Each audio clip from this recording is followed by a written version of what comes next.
Ready. Hey everyone, and welcome to Chef AJ Live. I'm your host, Chef AJ, and this is where I introduce you to amazing people like you who are doing great things in the world that I think you should know about. We have a very special show today. We have two, actually three, maybe four for the price of one. If you watch my show regularly, you know that Kathy Hester has a regular slot the first Wednesday of the month. It's called Kathy Hester's Vegan Kitchen. She's usually demonstrating incredible plant-based recipes. First Monday of the month is Dr. John McDougall, who will be on Monday, because next Monday is the first Monday, actually giving a fabulous talk about Alzheimer's disease. But they are together for the first time. Why? Well, it turns out that Kathy Hester recently graduated from the 12-day McDougall Program, and her reluctant spouse, Cheryl, came along for the ride and had amazing success getting off almost all of her diabetes medication. So prepare to be inspired. If you have a health challenge, especially a lifestyle-related disease, excess weight, anything you want to get rid of, diabetes, autoimmune disease, arthritis, in 12 days, you can have dynamic health simply by doing the McDougall program. It sells out quickly. We'll give a link to register for the next one. And here to tell about their experience is Cheryl and Kathy, and also to talk about why it's so successful, Dr. John McDougall. Please welcome everyone to the show. Hello, everyone. Thanks for being here. Hi, it's a pleasure as always to be on your show. Well, I am so excited for you guys just to hear about what happened to you both in 12 days and to have them also the man that made it possible. Welcome, Dr. McDougall. Were you expecting such great success from these ladies? Absolutely. It's not like this occasionally works. It's like quitting smoking, stopping coughing, or quitting the booze and you're not falling down anymore as a drunk. When you quit the food poisons, what happens is your body does what it naturally does. It heals. And I've been at this for, well, let's see, 35 years now. I've been doing this with residential programs. We've been doing it for the last 3 years with the telemedicine program. And no, I'm not surprised. I've had a chance to take care of 12,000 people myself. What would surprise me is if they didn't respond in a positive way. I would have had to figure out why. I'd start thinking about things like, didn't I communicate properly what the program's about? The McDougall program is focused around a diet because people are suffering from food poisoning. And so what you do is you stop the food poisoning, the body heals. So the diet is based around traditional eating. For example, if you think about what they used to eat, and they still do, commonly in Asia, you'd pick the starch rice. And if you thought about your friends and relatives south of the border, Mexico, Central America, you'd think about the people of the corn. You go a little further south and you get down into the Andes, and in South America, you think about potato eaters, the breadbasket of the world, which is what we're focused on politically these days. The breadbasket of the world. They didn't name it the tri-tip basket of the world. This is the bread basket of the world. So when you go back to traditional eating, show some respect for your ancestry. It's mom and dad, grandma and grandpa, great grandma and grandpa who ate the McDougall diet. Just get back with it. And then you will cure the diseases that are common to kings and queens and aristocrats. So no, Cheryl and Kathy, you are not exceptions, but thank you. Well, I don't feel very exceptional. And I do think that one of the things that I wasn't, and I'm sorry, no one's there to take care of our dog, Max. Usually when I'm live, Cheryl is taking care of the dog. So he's going to disturb us a little bit. But I thought because I ate so close, I was not eating McDougall. So we would still go out. We would still have some fake meat. But we didn't cook with oil. So when I came in and talked to Dr. Lim, who's just wonderful, I love him. I love you too, of course, Dr. McDougall. But we didn't get to have as much one-on-one. He's so much more personable. He's so nice. He's with Dr. Lim, you can sit down, you feel like you're sitting with your best friend. With me, you're sitting with somebody who's at best a teacher, at worst your doctor. So I appreciate what you have to say about Dr. Lim. He's got the bedside manner, doesn't he? He's fabulous. And what I really loved, because I had a bad doctor experience before this. And so I had actually talked to Chef AJ. And so Chef AJ helped me really decide to go into the program, because she's like, you'll love Dr. Lim, he's so nice. And in the back of my head, I'm like, he's the doctor, he's not going to be that nice. And I talked to him, and then as soon as I got off the phone, I even made Cheryl sit with me while I talked with him, because I was scared he was going to not be nice.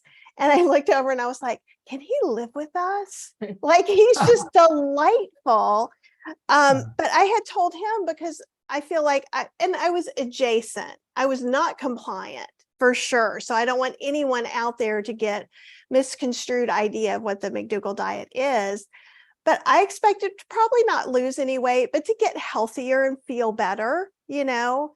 And the fact that I lost 7 pounds, like, really blew my mind. And then Cheryl had to come on, like, so we had the wifely talk. Like, I one of the things I did love so much were the Q&As every day with you and Mary, because as a married couple, we can relate, you know, to the little things. And I was like, okay, look, these are the boundaries. You have to support me in this. And this is what that looks like. That looks like you're going to go through the program with me adjacent. I offered her to go in full in the beginning, and she was like, absolutely not. And No, I just thought it was going to be like every other thing, like, you know, yeah, okay, we're going on a different kind of vegan diet. Like, I've been eating vegan now since 2019. I haven't really lost that much weight. Well, I should say, initially when I went vegan, I did lose like 40 pounds. But then very quickly that stopped. And, you know, and I wasn't losing any more weight or anything. And my blood sugar numbers and stuff were still really high. So I didn't have a lot of great expectations, but I said, I'm with you. I'm going to support you in this. And, you know, and I'll watch all the things with you, and I'll eat whatever you cook. And that's all like secret code for, yes, I'd like to stay married. But and she was really interested.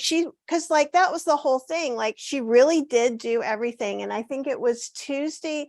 The program starts on a Friday, and then Tuesday, her blood sugar numbers had come down, because she has a continuous blood Glucose monitor. Thank you. And I had mentioned in the Q&A to Dr. McDougall, oh, and we woke up and what was it, like 91 or something? It was getting low. And that's when you said, well, that's why we like to have them with the doctors. And so we actually, I was like, well, okay, let's try 2 things. One, we'll email our doctor, who our current doctor GP is wonderful. And then I was like, why don't we just ask if you can get into the program now and just join up and do it. Mhm. Right? Yeah. So Kathy sent out an email to Heather McDougall, and who's the CEO and kind of coordinates everything. And she is lovely. And next thing we knew, we were getting an email and a bunch of links, and, you know, yes, Dr. Lim can see you tonight, and sign all this paperwork. And before you knew it, like, the whirlwind afternoon happened. And by the time we started those afternoon lectures, I was a full-blown member of the McDougall 12-day program. And I have to say that your lecture on food poisoning was like one of the first things that, like, I got sucked into that, and just it all made so much sense. And it was just like I could go in my brain, and like, I even had a phone call with my mom this week. And there's 2 things that came out of that phone call that was very interesting. The first thing was, my mom, I said to her, you know, I was telling her how we were eating everything. She was so happy for us. And she was like, well, you're still eating vegan, right? And I said, yes. And she goes, well, what's different? And I said, well, we cut out the oil and the processed foods. And then I explained to her about how you had this graph, and it showed where everybody started getting obese and where all the medical problems started happening. And I said, you know, guess when that happened? And my mom immediately said 1979. I was like, yeah, that's pretty close. And then she said, no, every time you leave, your dad always says to me, you know, they eat really healthy when they're here, but I don't understand why they haven't lost any weight. And so, you know, it made sense that, you know, it's what we're putting in our mouth.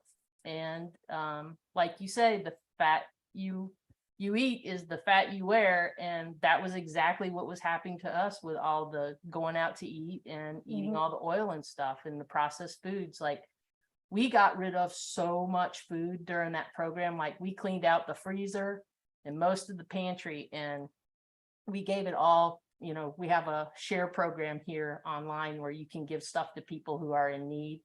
We gave all that stuff away. And it was unbelievable how much it was.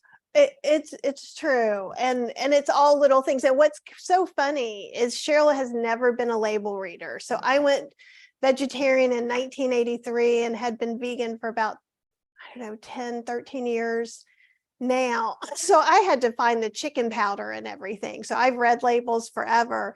And with Jeff's thing, she's like, loves the math of label reading. Like, it's like, I feel like she should have a gold star in that or something. But it's so funny for us to go through the store and she's the one reading the labels. And so, but I think the McDougall program, I would just like to say too, because when I came in, I maybe had less expectations than other people because I knew of your work.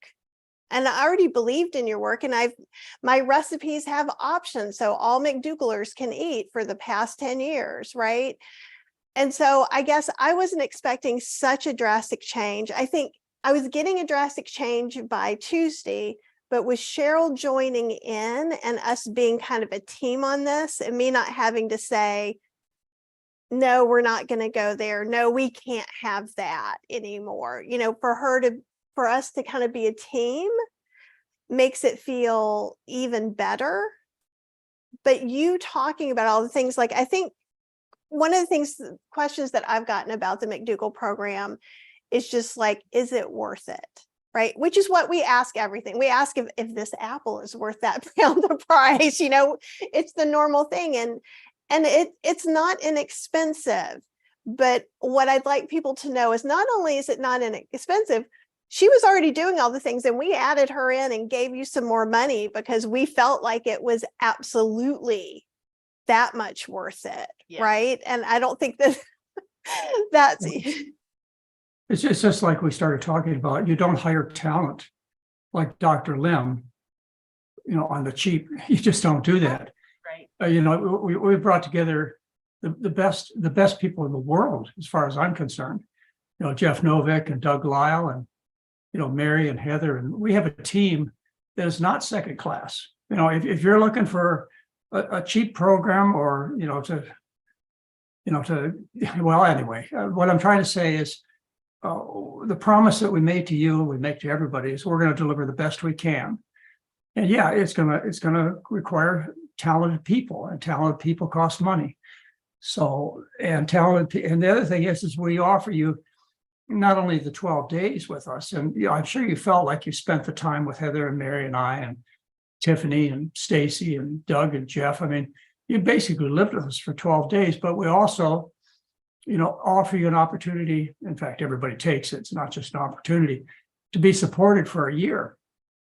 And that's where a lot of programs let you down, is they might give you some initial education, not much, a little bit, and then they send you out in the world to kind of figure it out on your own. But we don't do that. We feel that you need the support. We know you need the support. Otherwise everything's free on my website.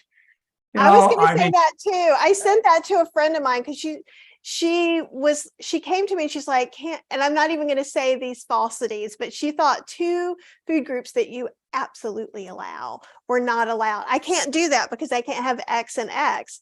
And I'm like, yeah, you can. Why have you not read this? Because it's, and for anybody who can't afford to do something right now, but who really would like to do the program, go to Dr. McDougall's website, please.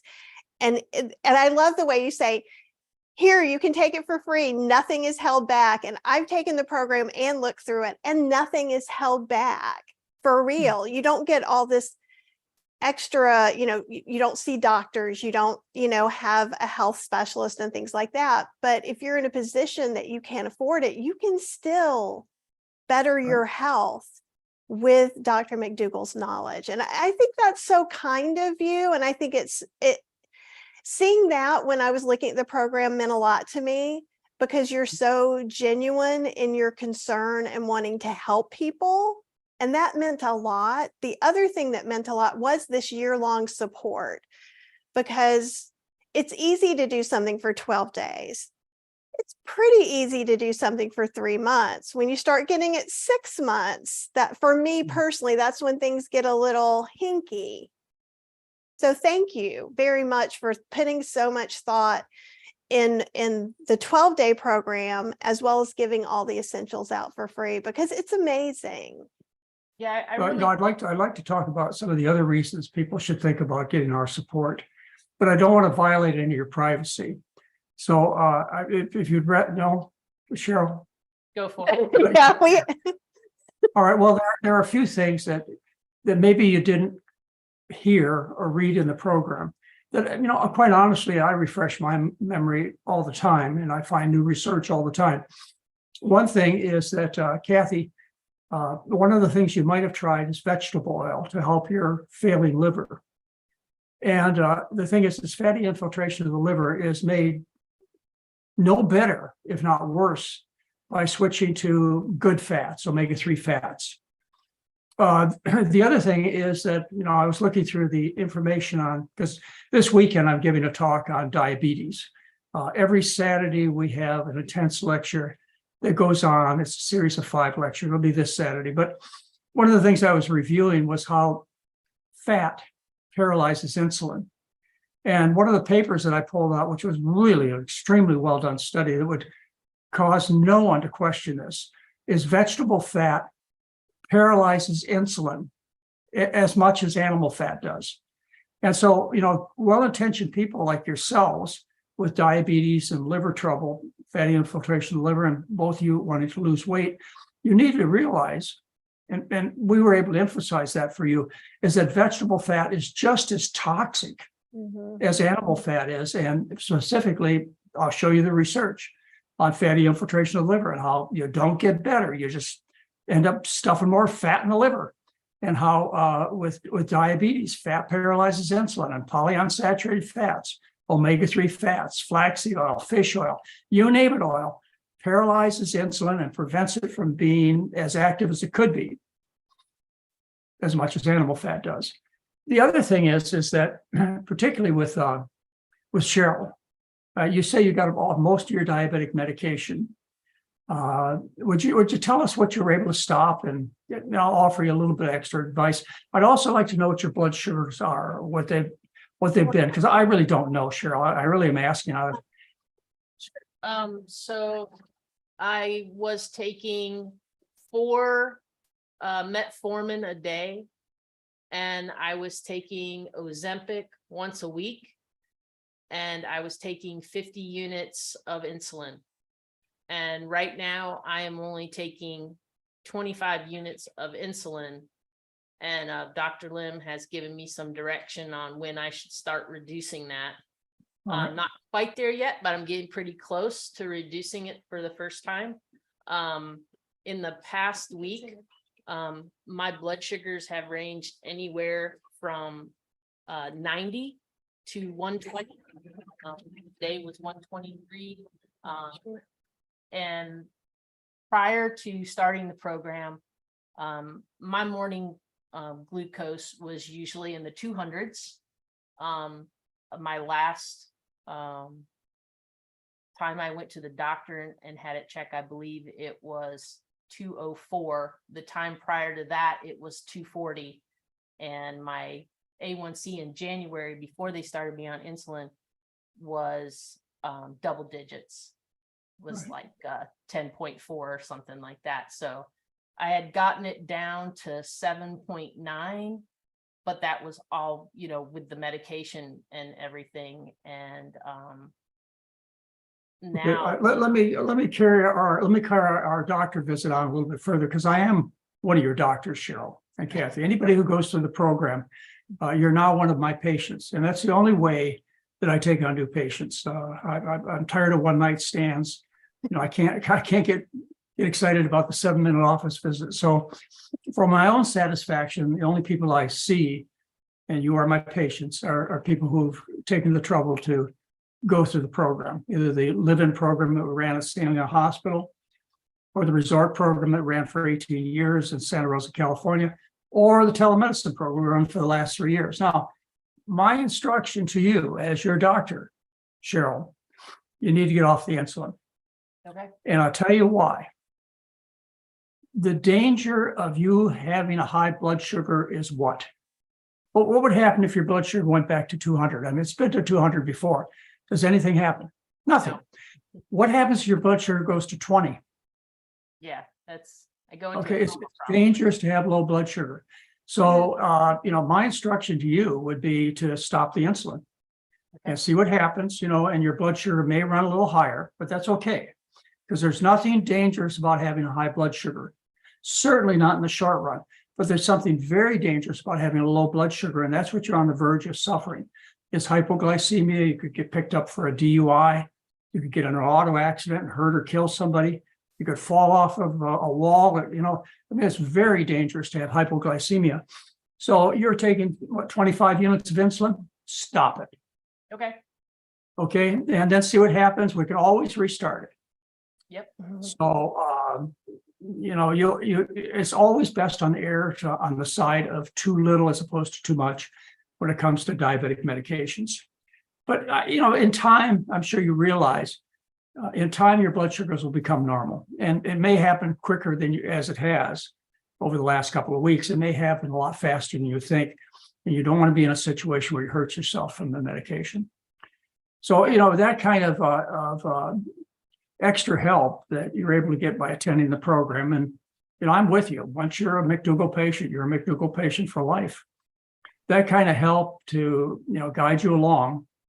And, I've had a lot of experience. I've been doing this for 37 years. Anyway, the other thing is you may not have realized, Kathy, that all this vegetable fat was just as toxic to your liver. And you also may not have realized that, the liver is, and I think I told you this in the program, is one of the most regenerative organs that we have. So even though you've destroyed a bit, I think they said you had something like stage 3 liver disease. Yeah, stage 3 fibrosis. You got enough liver to last you 150 years. So and you saying that to me, so like one of the things when you're in the program, so every day you get a Q&A with Dr. McDougall and Mary. And you see, it's kind of funny, it's bringing it back because you're in the same spot. I'm seeing my Hawaii that I got to see every day. And what's kind of great is that you really are able to then ask him for personal advice. And when I saw the Q&A, I wasn't really expecting it to be that way. And I've been, you saying that to me that, I have enough liver for the rest of my life easily, because it changed a lot for me, because I was really fearful. I'm like, okay, they say fibrosis, you can't really improve it. So I've got to really pull it together. Right after my biopsy, I lost 10 pounds, then I lost this 7 pounds, going to be continuing so that I don't have a fatty liver anymore. But my liver doctor, my GP, never really talked about what any of this stuff meant. And what that meant is I went Googling, because I'm a Googler anyhow. Most of the time it makes me feel better, but I'm like, the only cure if it goes to like stage 4 cirrhosis is a liver transplant. And I consider my wisdom teeth being removed major surgery. So I was about to have, it caused a lot of anxiety. And some of the things that you talked about too were during our Q&As and elsewhere is like quality of life and being so upset about getting medical diagnosis. But I just wanted to tell you that you saying that to me, instead of me looking at like, well, how much can I squeak out here as far as life, like I'm only 58 and I'd like to be really old and crotchety. I'm a little crotchety now, but I'd like to get real crotchety. Well, there's really nothing wrong with either of you that can't be fixed easily. But if you continue on the route that you were going, you could develop stage 4 cirrhosis. Yeah. And you could only have an option of liver transplant. And that's not so much fun. It's the same thing with diabetes. Diabetics have a lot more cancer and heart disease and strokes and all kinds of problems. In addition, just the idea of having taken all these drugs every day must be burdensome. And to think of yourself as a sick person, what a way to go through life is to live in a pillbox, figuring out when your next doctor appointment is, and gauging everything based upon the fact that you're a marginal person. You're handicapped. You've got illness. You're not like you want to be. But that can all be fixed. It can be fixed very, very quickly. And you saw it in 12 days. What the long term will be, and everybody will see this because you obviously are a personality, both of you now. On Chef AJ's show, they're going to watch you, and they're going to. Of course, this puts a lot of pressure on you too. Well, and I decided, because I've been doing lives and I teach cooking classes, so I've been in the whole food plant-based community for a long time. And I talked with Chef AJ, and I had made a decision to talk about my diagnosis and my biopsy, both for other people and kind of as a support system for me. I have to say, my community is super awesome. So the people in there are super supportive. And also, the more I talk about this, the more someone else feels like they can talk about something being wrong and figuring out how to do better. And I think that that's more important than me feeling comfortable all the time. But I can't say enough good things about the program. And I was not paid to. I promise you, I paid money and I'm telling you good things, right? But Well, they didn't pay me to come on either today, but thanks. But I want everybody to realize that you're not unusual. I can remember when Mary and I first heard about this. We were living on the sugar plantation. We met some people who were vegan, and that was really strange back then. Good grief, this was almost 50 years ago. And as a matter of fact, Mary was in a childbirth education class with her pregnancy with Heather, who's almost 50 years old now. And we met this couple, Buzz and Susan Hughes were their names. And they lived right above where we lived in Honoka'a, Hawaii. And they were kind of a hippie couple with a bunch of kids living out in rural Hawaii. And they invited us over for our first vegetarian dinner. And we did. We had a vegetarian dinner. We had some type of barley stew and a Caesar salad and peach pie for dessert. And that was good. I thought it was good. But I can remember driving as fast as I could home and walking through the kitchen to the refrigerator, pulling open the door, pulling open the meat bin and making myself a Dagwood sandwich because I didn't think I was going to make it till the morning without my fix of meat. And, it took me a while after that. So I would ask all of you to not be impatient with the people around you, but in particular, don't be impatient with yourself. Just try and expose yourself as much as possible. And of course, Chef AJ's show and Kathy and Cheryl being here and, talking to you like common, regular old people. It is a kind of inspiration that you need. And hopefully what will happen is you'll understand this simple message long before you get seriously hurt, because you're going to get hurt. I mean, look around you. Look at 80% of people are overweight or obese. Half the people die prematurely of heart attacks and strokes. Half the people get major organ cancers in their lifetime. And where you want to spend your time and money, you're going to get hurt unless you stop doing the things that are making you sick. It's just like if somebody was talking to you about cigarette smoking today, you'd understand that. Or somebody was talking about alcoholism or the use of heroin, or, you'd understand that particular message. But somehow, in our society with so much advertisement, we've been convinced that food has nothing to do with health. That you should and could eat anything you wanted. And as a result, there doesn't seem to be much change taking place, at least as I thought there should be. I thought once people heard about this, Cheryl and Kathy, they'd be lined up out my office door waiting to see me. And you know what? It's been 50 years and that line's never formed. But it's It's sort tough. of formed. it's sort of formed, but I do understand what you're saying too, because you thought that more people would come. And I think people also, just coming from the vegan side, I always say, do you want this apple or the vegan apple? And no one will take the vegan apple, even if it's the same thing. Like, people have this thing. And I think sometimes, like, for those of you who are considering a McDougall diet, and I want to be real specific with people, we were not doing Mary's Mini for 12 days. We weren't even doing the maximum weight loss plan for 12 days. We did regular old McDougall, which isn't that different than how we cooked at home. Right. It's just, again, and I know for those of you who are not having your partner on board, it can be harder, but what you get is you get Dr. Lem, Dr. McDougall, Stacy or Tiffany is your health coach. You get all these people for support. And we've been starting to do shout out to the starch-based that we have met.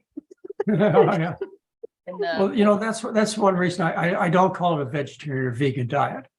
I call it a starch-based diet. I know that for a lot of people, the word starch is it's unrelatable, but that's what the food is called. It's called starch. And again, you should look about that. You should look at this from the point of view of your ancestry. At least half of you out there know a relative, an aunt or an uncle or a grandpa or great grandpa, grandma that ate the McDougall diet. And they were trim and healthy and hardworking into their 80s and 90s. So, look back upon your own ancestry, show some pride in your family, in your heritage.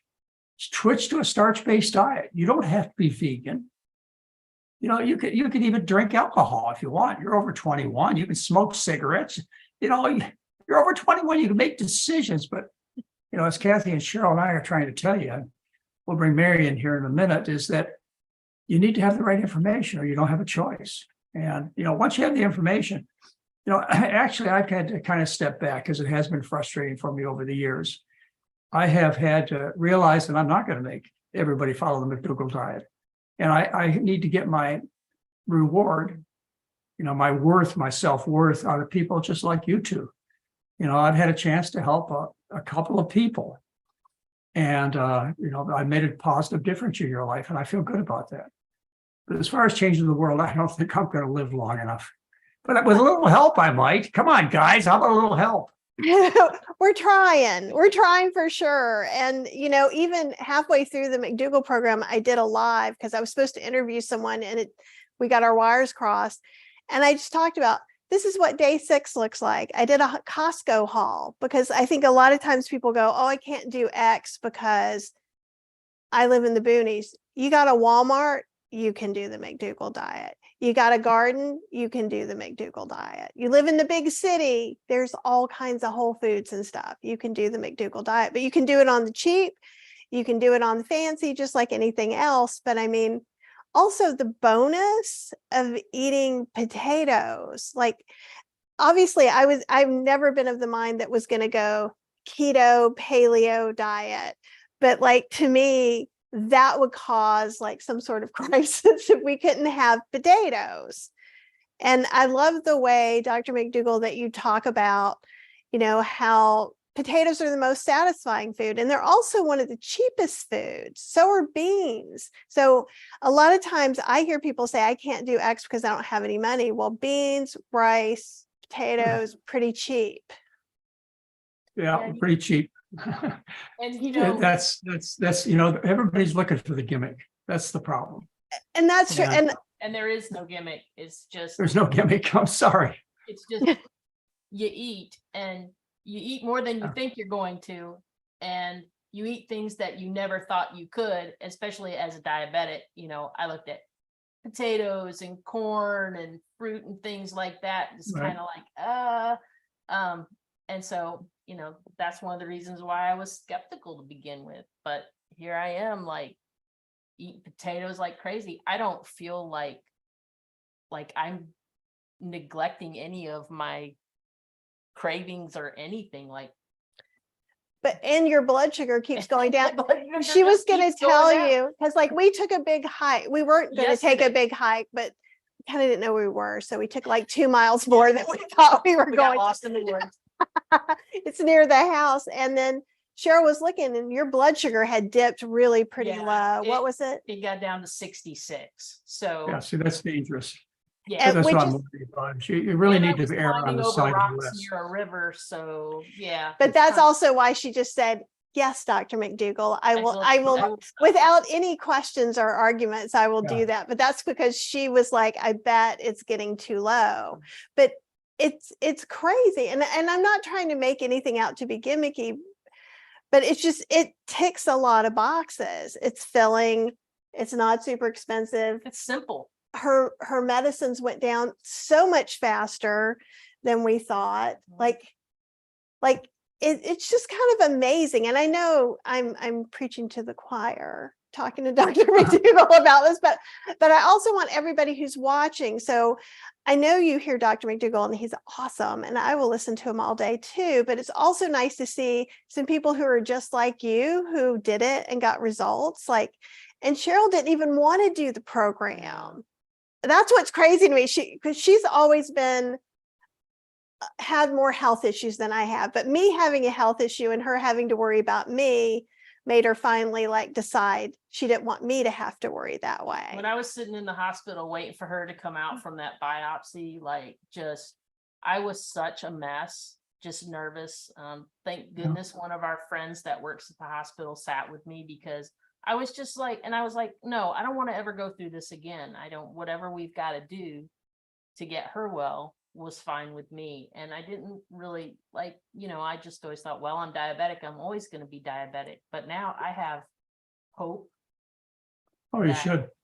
I am not going to be a diabetic forever. And I know, I'm confident this time that I'm going to be able to take off the weight that I need to take off.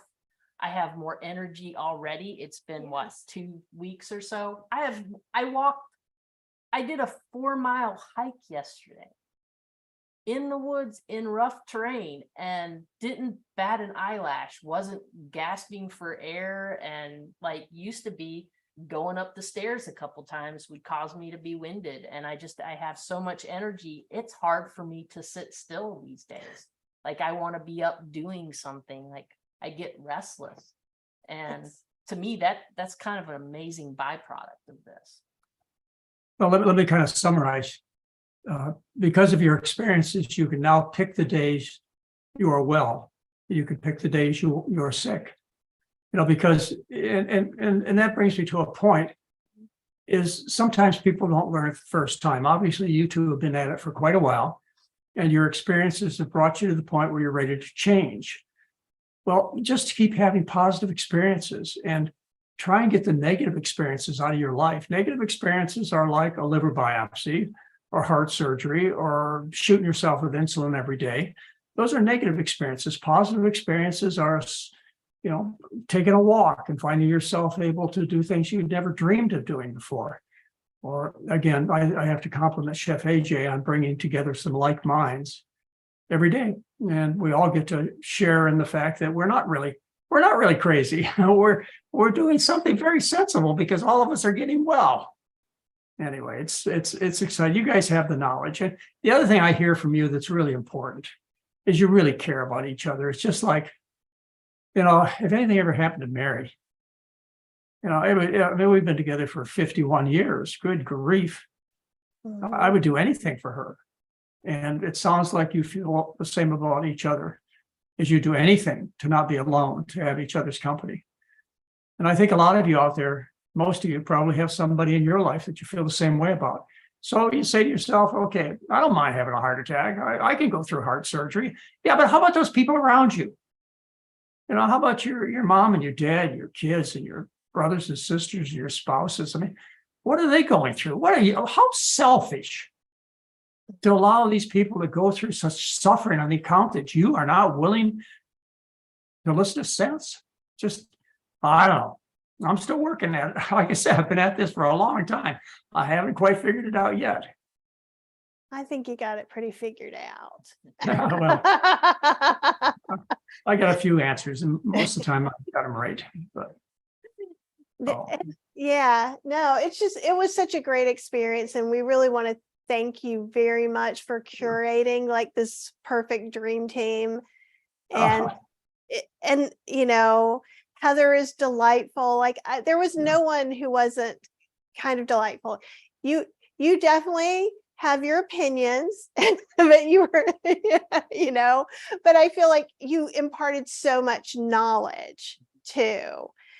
You know, like you said before, you didn't feel as touchy-feely, like you're as touchy-feely as maybe Dr. Lim is, but I think he's in there to show us there's a soft side to the McDougall program. Dr. Lim is such a great man. well, and he's amazing because he talks about your mental stuff too. It's not just like going to a doctor and they take your vitals and go, okay, these are the things.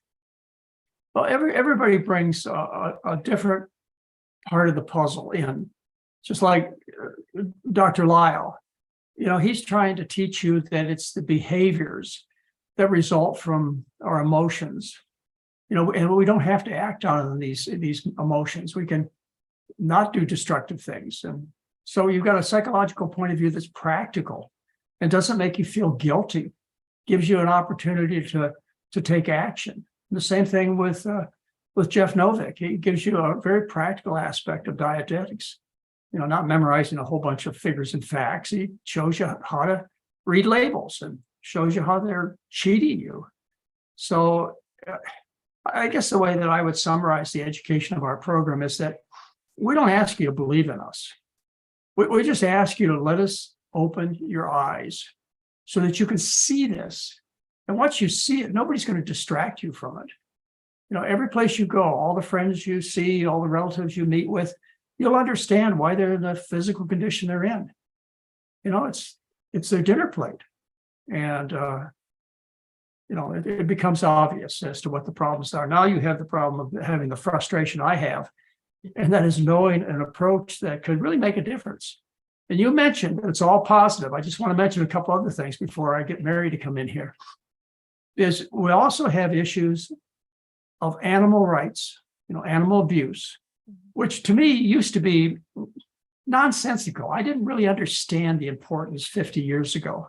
I was just busy taking care of, you know, people. But this whole animal thing is huge.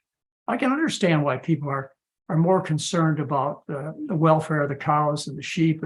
I didn't at one time, or all the chickens, or at least as concerned about them as they are about, you know, about people. And the planet issues are huge. Yeah. You know, we could make such a difference by sharing this message and letting people know that the animal agriculture business is destroying this planet. And each individual can make a difference. You can cut your CO2 production by 80% overnight by making this kind of dietary change. And you do it, and then you tell 10 people about it.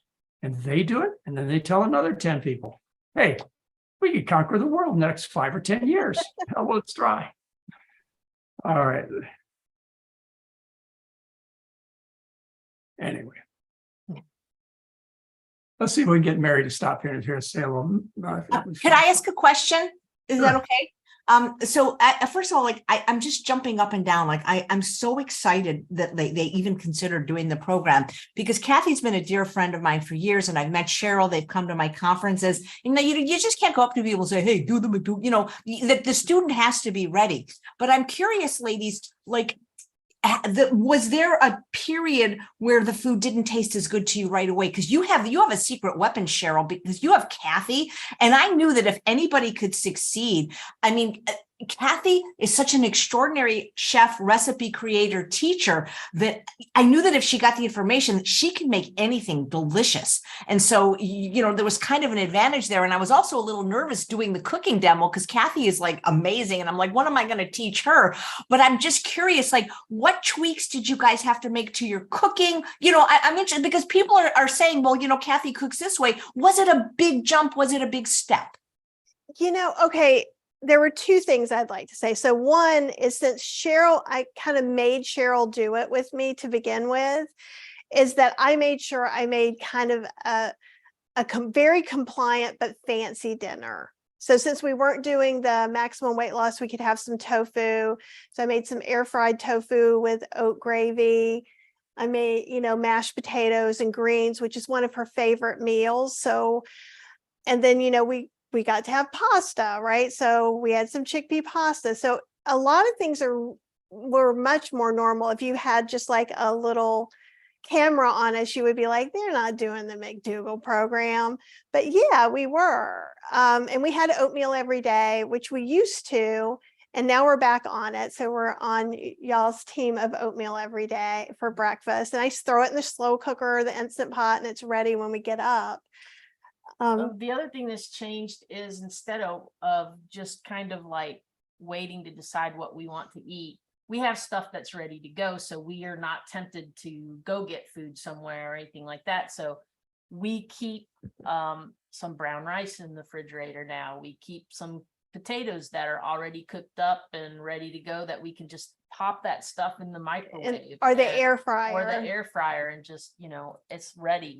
She chopped up a bunch of romaine for me the other day, and I have 2 containers of romaine that it's already ready to go. I just pull it out, throw it in my bowl with my rice, and make a bowl with vegetables, and she made a delicious ranch type dressing that was amazing. So I ate a bunch of salads last week with that dressing. You want to talk about that dressing? Oh, I think I finally found out in the world, it's an unsweetened almond yogurt with no oil and no weird stuff. I usually make my own soy yogurt, but I wanted to find one that everyone could get. And then I took some soy milk, put a little apple cider vinegar to make it into buttermilk, and put some spices in there. And if you're salt free, you don't have to put salt in.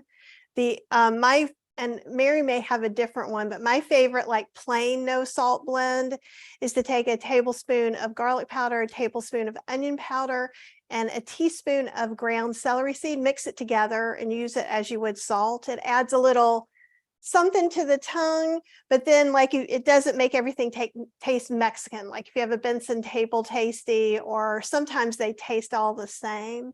But I think prepping a little bit of food ahead of time. So I was working hard during those 12 days. I took 12 days. I didn't do anything for my job because I wanted to make sure the fridge was stocked, that Cheryl felt in case she got hungry, I wasn't sure what to expect. And then also just taking some of those favorites and making sure, so Cheryl loves garlic bread. So I roasted garlic. So if she wanted a piece of bread, I spread the roasted garlic on it. There you go. Right. So then Mary, you made those amazing burgers one night that were the actually veggies brand or something like that. And so the next day I was like, okay, we got to go to Whole Foods and I got to try those. So we got some of those and Ezekiel buns.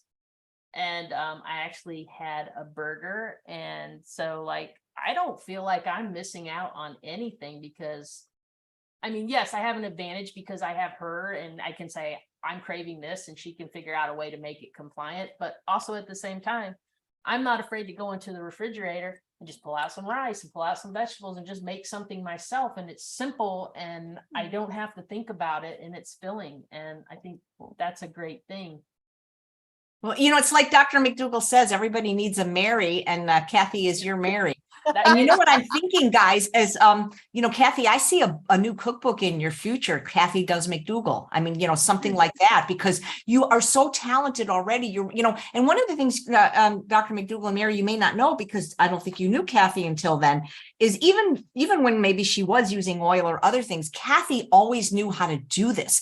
And what was really extraordinary and is extraordinary about Kathy, and one of the reasons I liked her so much, is that sometimes you would get these vegan recipe creators and you would say, but how do I make this without oil? And they literally say, I remember this. Well, get over it, And then Kathy, even if she was eating oil, was always able to include people, whether they were gluten-free, oil-free, nut-free, regardless of what Kathy ate on her vegan diet, she was always able to create recipes to include everyone. And so I really do see a cookbook in your future of all McDougall recipes that will, of course, have the introduction and be endorsed by Dr. John and Mary McDougall. And maybe I can write a little endorsement too, because I feel like I brought you guys together. You just like, I could cry. I'm so happy. And I sent you a Aw. present that I was hoping would get here so that Dr. McDougall would see it, because I think he would find it hilarious, but maybe we can show it to him on the show on Monday. Anyway, take it away, Dr. McDougall and Mary.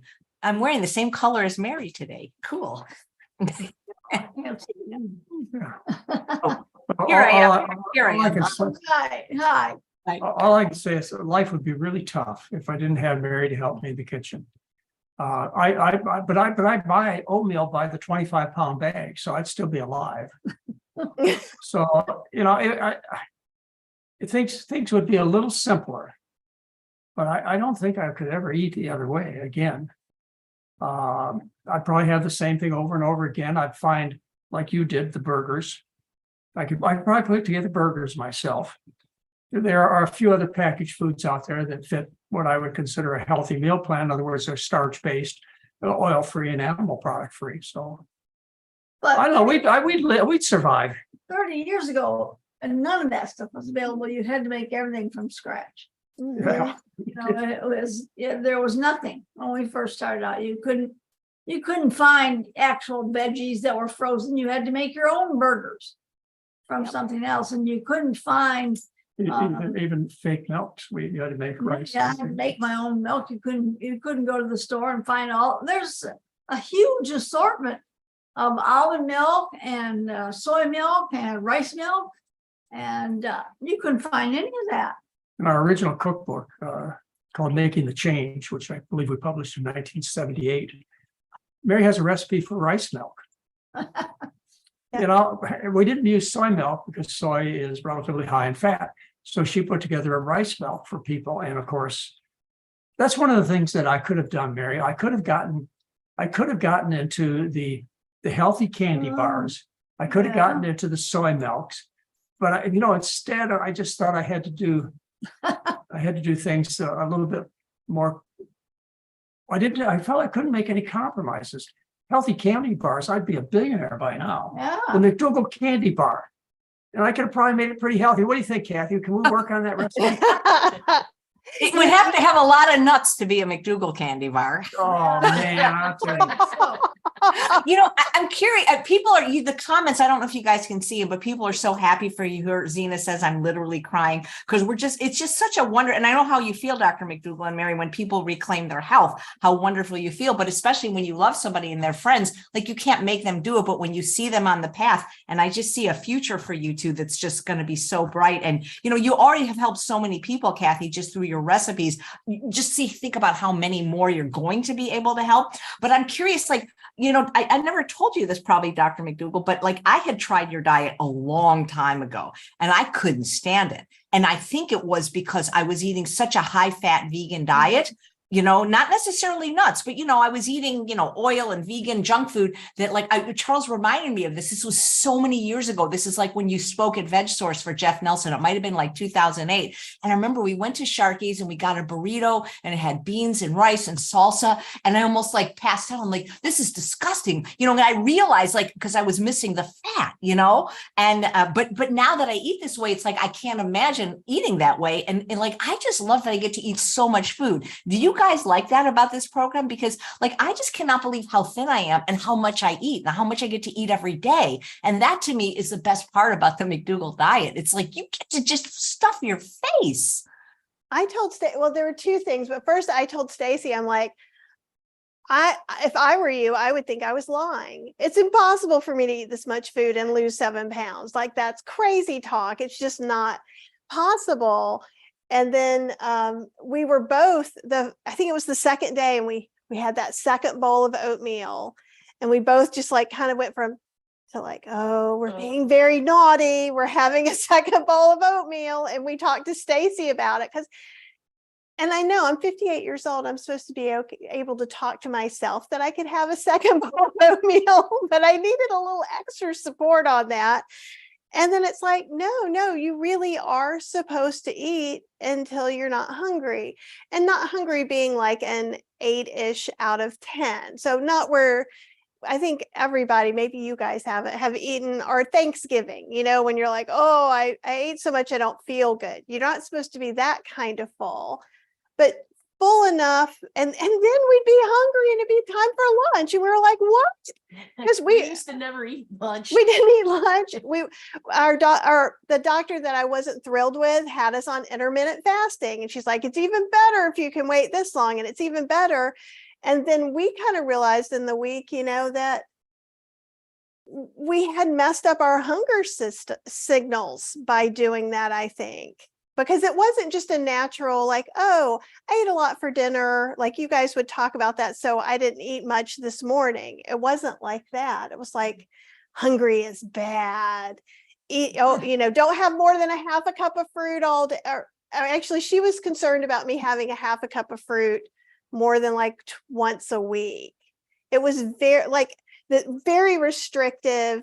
I just want you to eat tofu and vegetables. If I had done what she wanted me to do, I would have had tofu and vegetables like 3 times a day. I told her I was going back to eat oatmeal before I left that practice. And you would have thought I said, I'm going to eat 3 pounds of bacon every morning, because she was just like, oatmeal?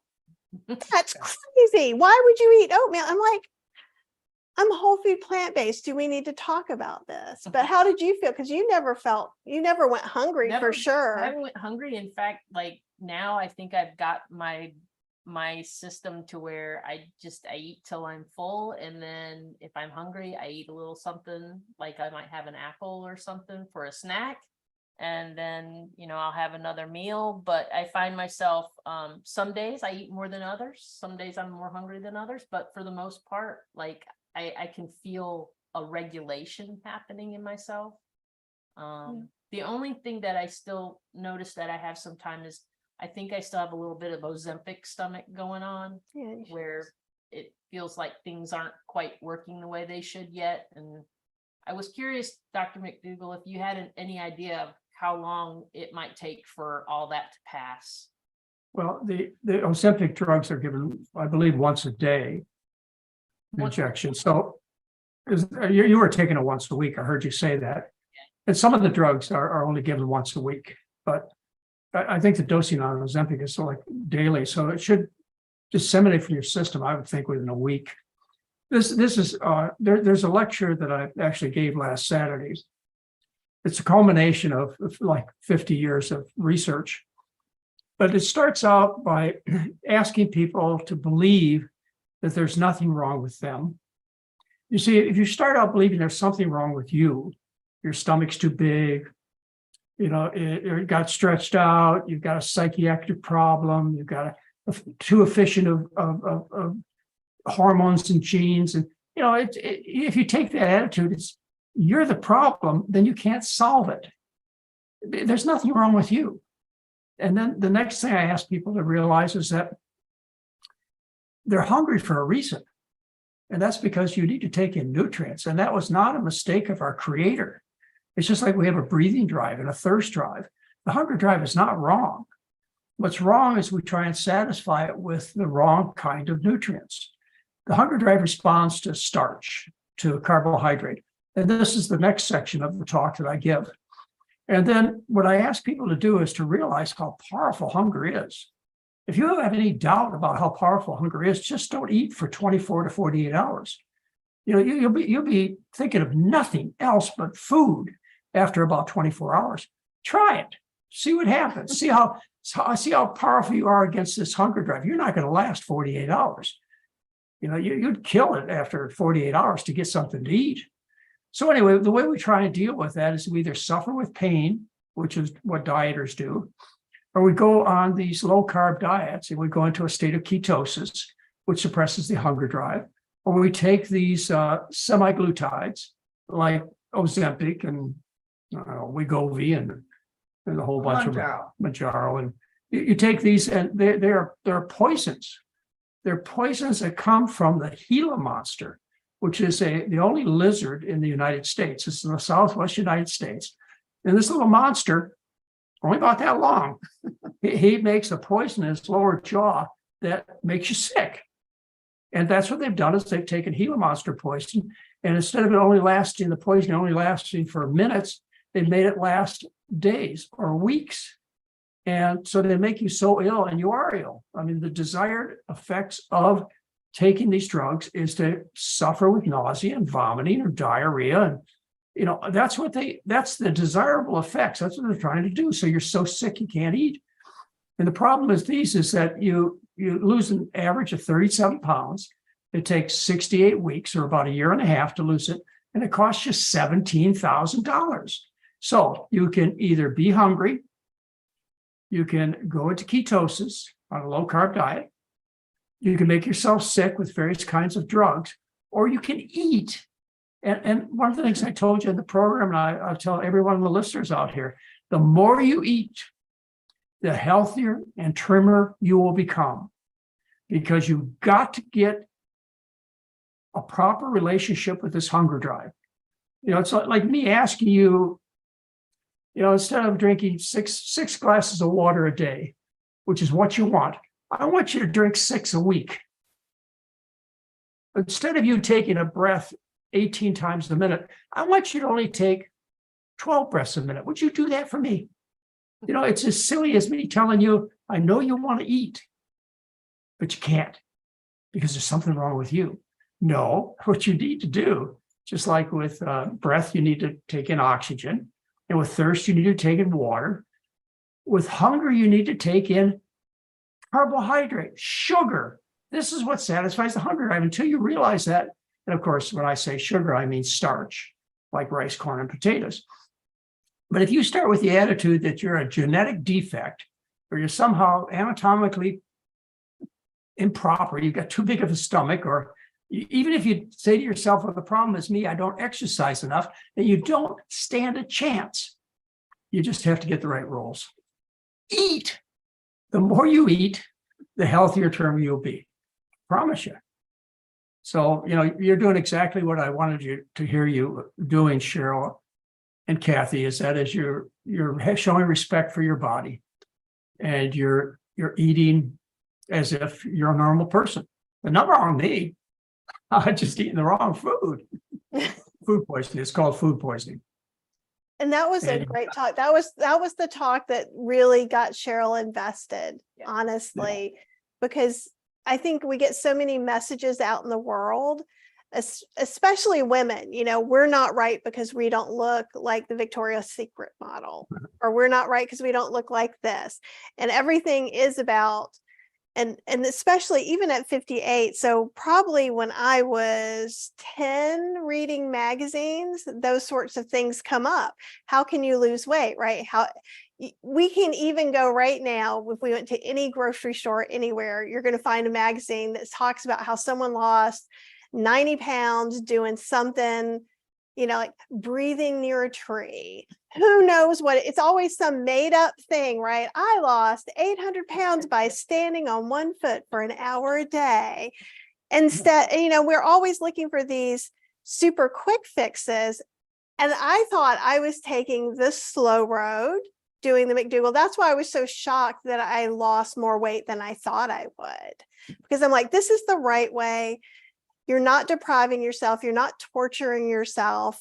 You're eating. We ate delicious food. It wasn't even, I think the thing is I've always cooked with no oil in the house. It's just if we added in a veggie burger for her that wasn't compliant or some other things like that. So I think taste wise, it wasn't a big change for us at all. No, we ate out a lot because if she was tired from cooking all day long, then I would be like, oh, I'll just go get us something. And, all the vegan places around here are just like veggie burgers and fries and just, everything full of oil. So once we cut that out, it's made a huge difference.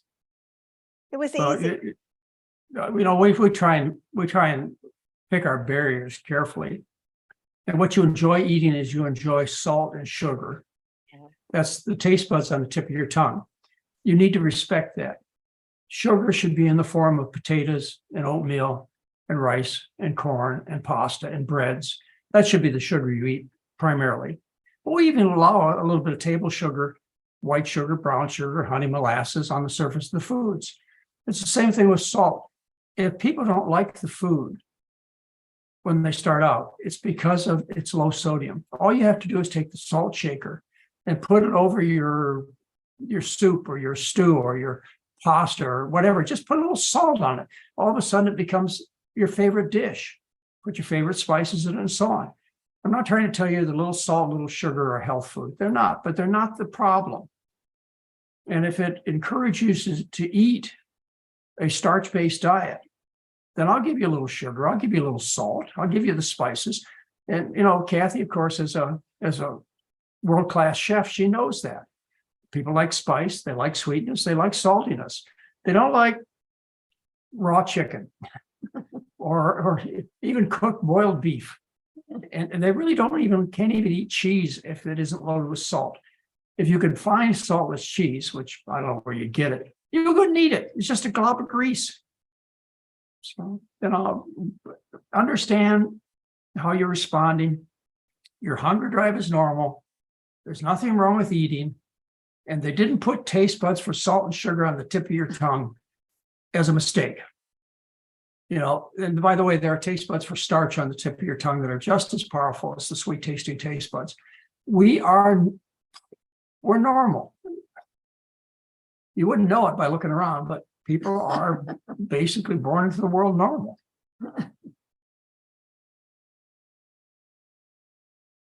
We definitely are benefiting from your knowledge, and I really, really appreciate you guys being able to bring me into the program after it had already started.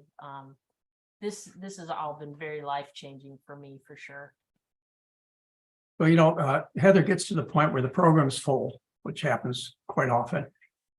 And I tell her, I said, look, there's this other person that needs to get in, Heather, and they really can't wait. And I think that's what came up with your discussion, Cheryl, is that, we could see that the success for Kathy depended upon, you two working together. And it was an easy decision for us to slip you in. And it didn't in any way impact negatively upon the group, which, by the way, did you guys attend the morning sessions? Yes. We did. And we have made tremendous friends from that.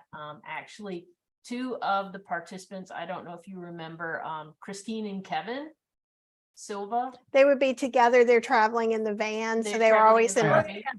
Yeah, so they're actually moving from the campground that they're at in Tennessee, and they're going to stay at one in North Carolina that's not too far from us. So we're all going to get together in the next couple weeks.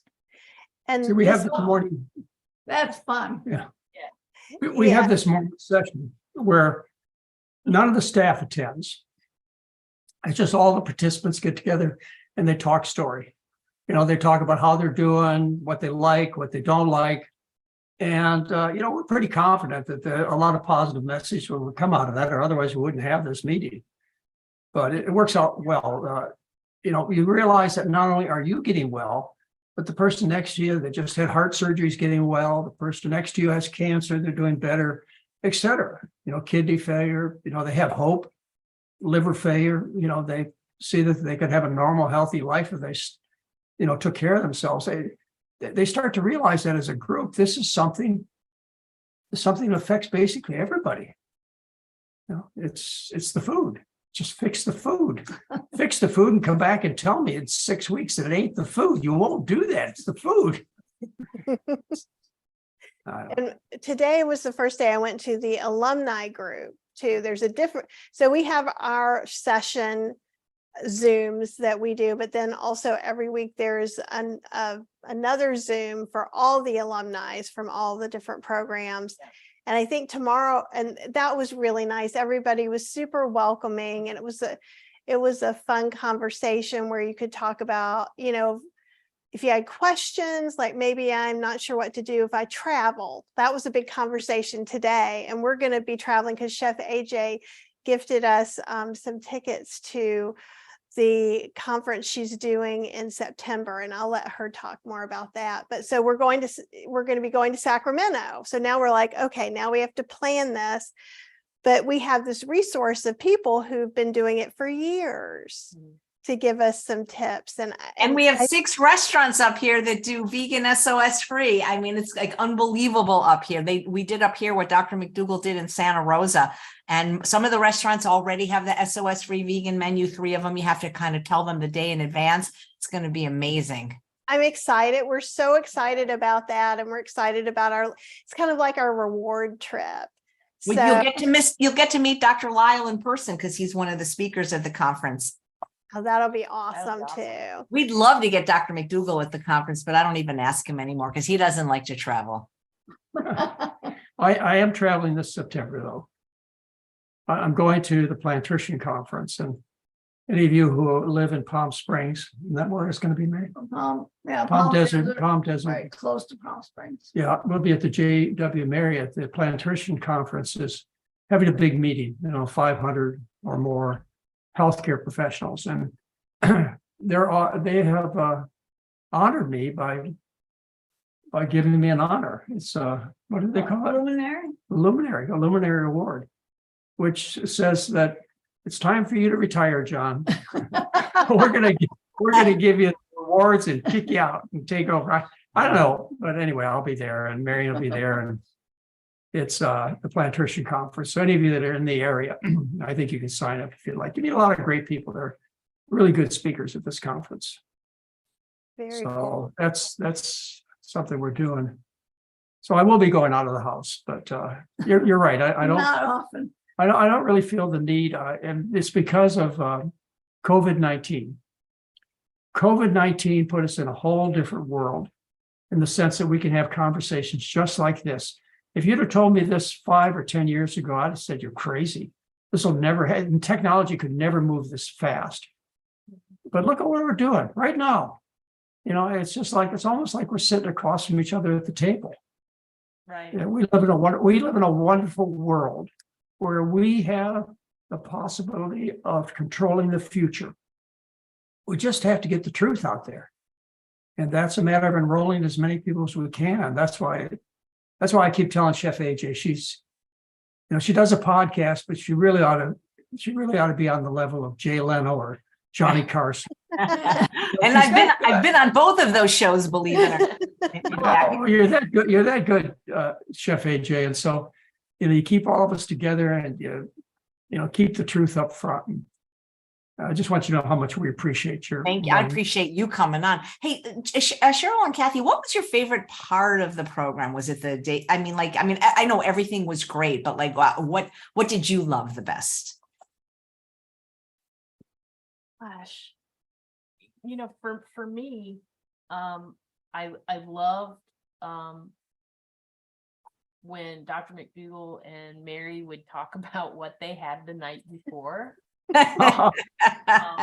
what they had to eat. And Mary always showed us pictures, because I thought this is such a really great way to just drive it home, that this is really a simple thing. And, they don't just talk the talk, they walk the walk. And and that's a really great thing. And I really enjoyed all the lectures as well. Just the knowledge that was imparted was just amazing, and from everybody, and even down to the fitness aspect of it, like With Jack. It was like, I really liked that too, because he was like, you don't have to be a bodybuilder, but here's some things that you can use your body to help you do. So it was really great. Jack Dixon. Yeah. I'm so sorry, Dr. McDougall. Well, I was just going to say Jack Dixon. We've known Jack for over 40 years, and he struggled to try and get Mary and I to be more active. And finally, at our stage of life, we are quite active. But and Jack is proud of us. But it was nice to have just like this exercise. It was like an optional exercise component, and the ask for exercise is real small. You can always do more, but so it's not like you go in there and like, here's the 4 hours you're going to do a day, during the 12-day program. He's just like, walk 15 minutes a day. I'm like, I'm already doing better than that. So it was kind of awesome. And here's some things you can do to test your flexibility, and here's what you can do to make it better. It's just. Well, I can tell you, just from our point of view, exercise has made a really positive difference in our lives.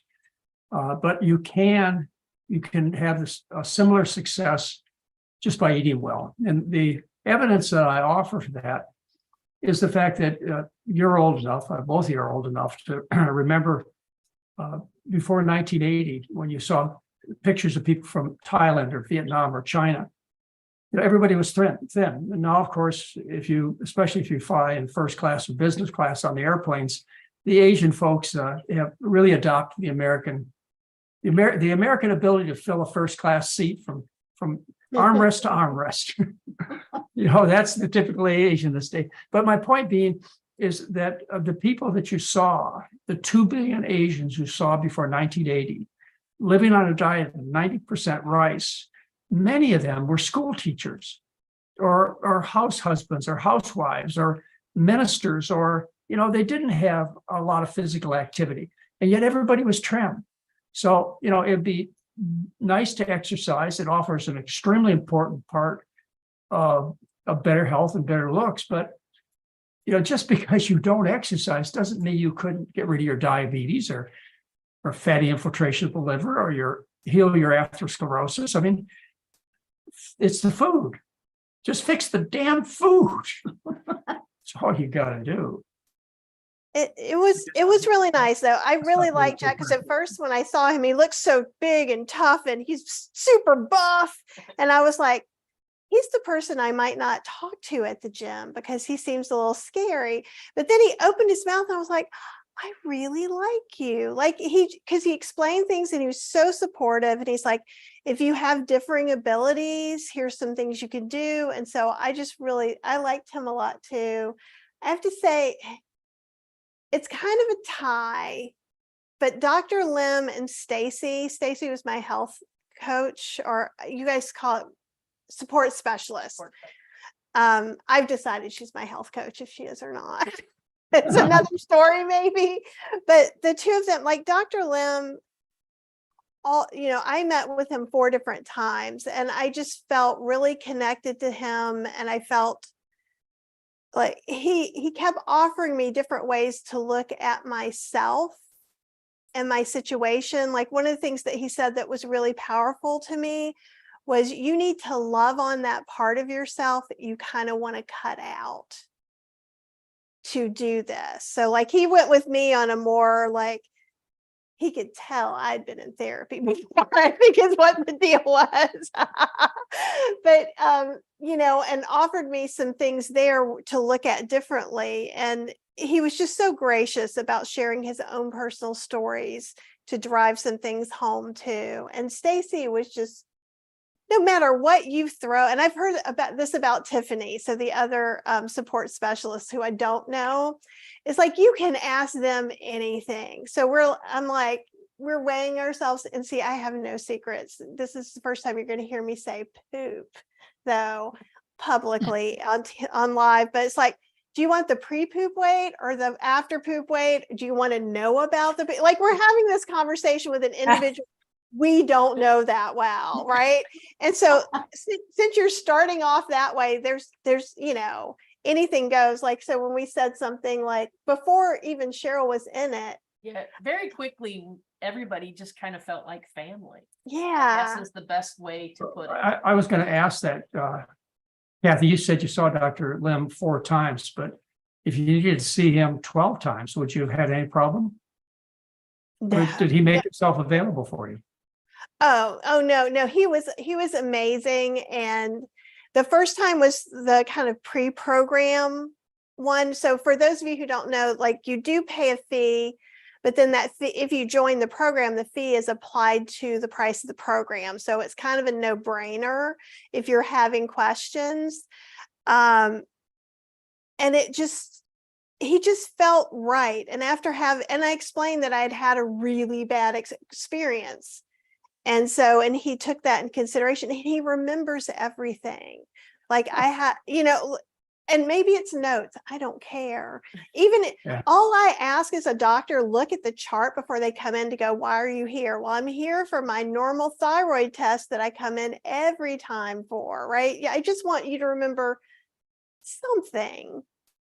But I felt really supported. And the first thing we asked Stacy on our last one is that we wanted to get a list of like how we would see Dr. Lim next. And you decided you want to do a follow-up Yeah, wanna talk about- after I get my blood work done at the end of the month, I'd like to have a follow-up with him, just so that we can talk about, what things are looking like and next steps and if I need to tweak anything.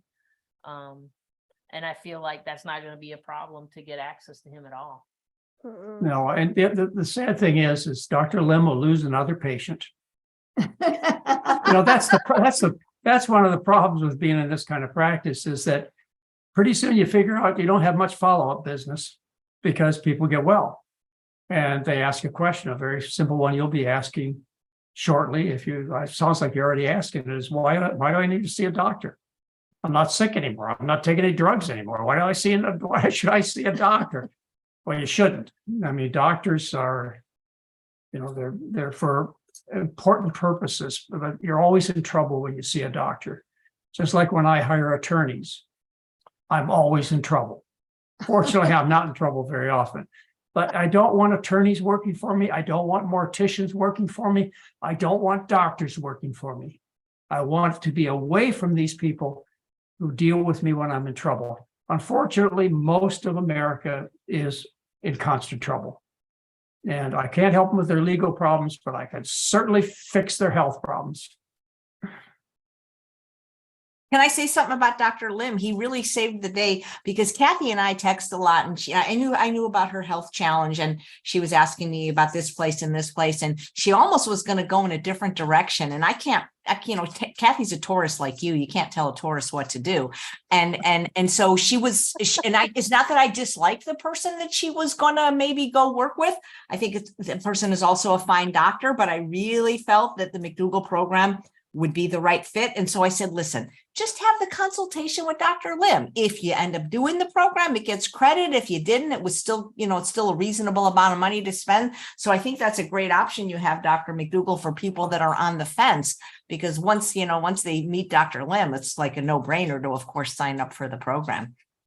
So I'm just glad you did that. We can't mention people in the program, but Mary, you guys, I remember watching some of them, and there was this gentleman there. He just cracked me up. He was like, well, I can't be that skinny. You probably know who I'm talking about. He was sort of like a larger than life character. We're not going to say his name, but he reminded me of so many of my relatives. Like, well, I can't get down to that. Like, he cracked me up. It just, the people there are just delightful that you interact with. So, yeah. Well, we always say, we manage to attract the greatest people around, and we just have so much fun with them, and it just always turns out well. And I guess that's because we really like to help people, and when we see that the people are doing well, it makes us happy, and then that transfers over into their lives, and they feel happy, and I don't know, it just turns out to be a success for everybody.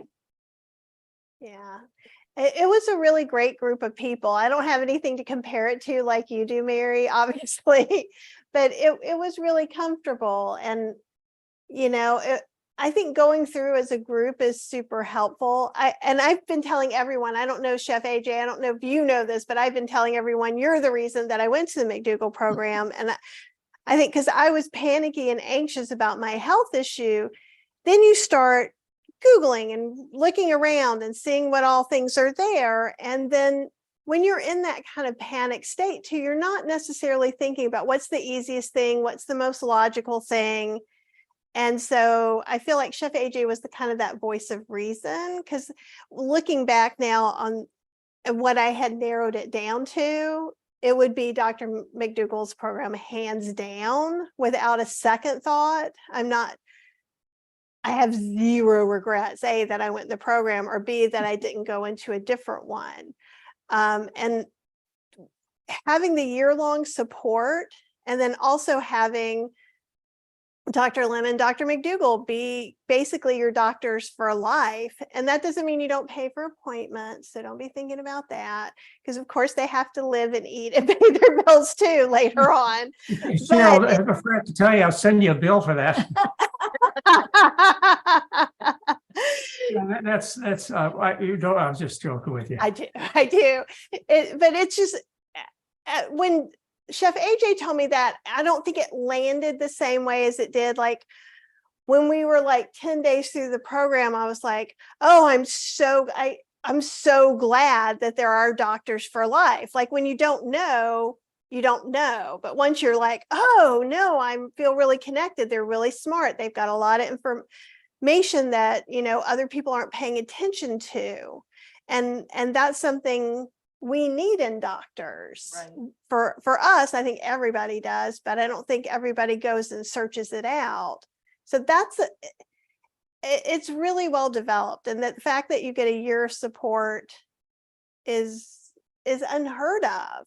I Well, think. hopefully you won't need us after a year, but actually you can actually have a lifetime of support. But as you say, you pay for that. It's included in the price of the program the full year. But the problem with seeing my colleagues is they have had no training in diet therapy, and they're so much involved with managed care, as Dr. Lim has talked to you about. He's been with us for 8 years, Dr. Lim has.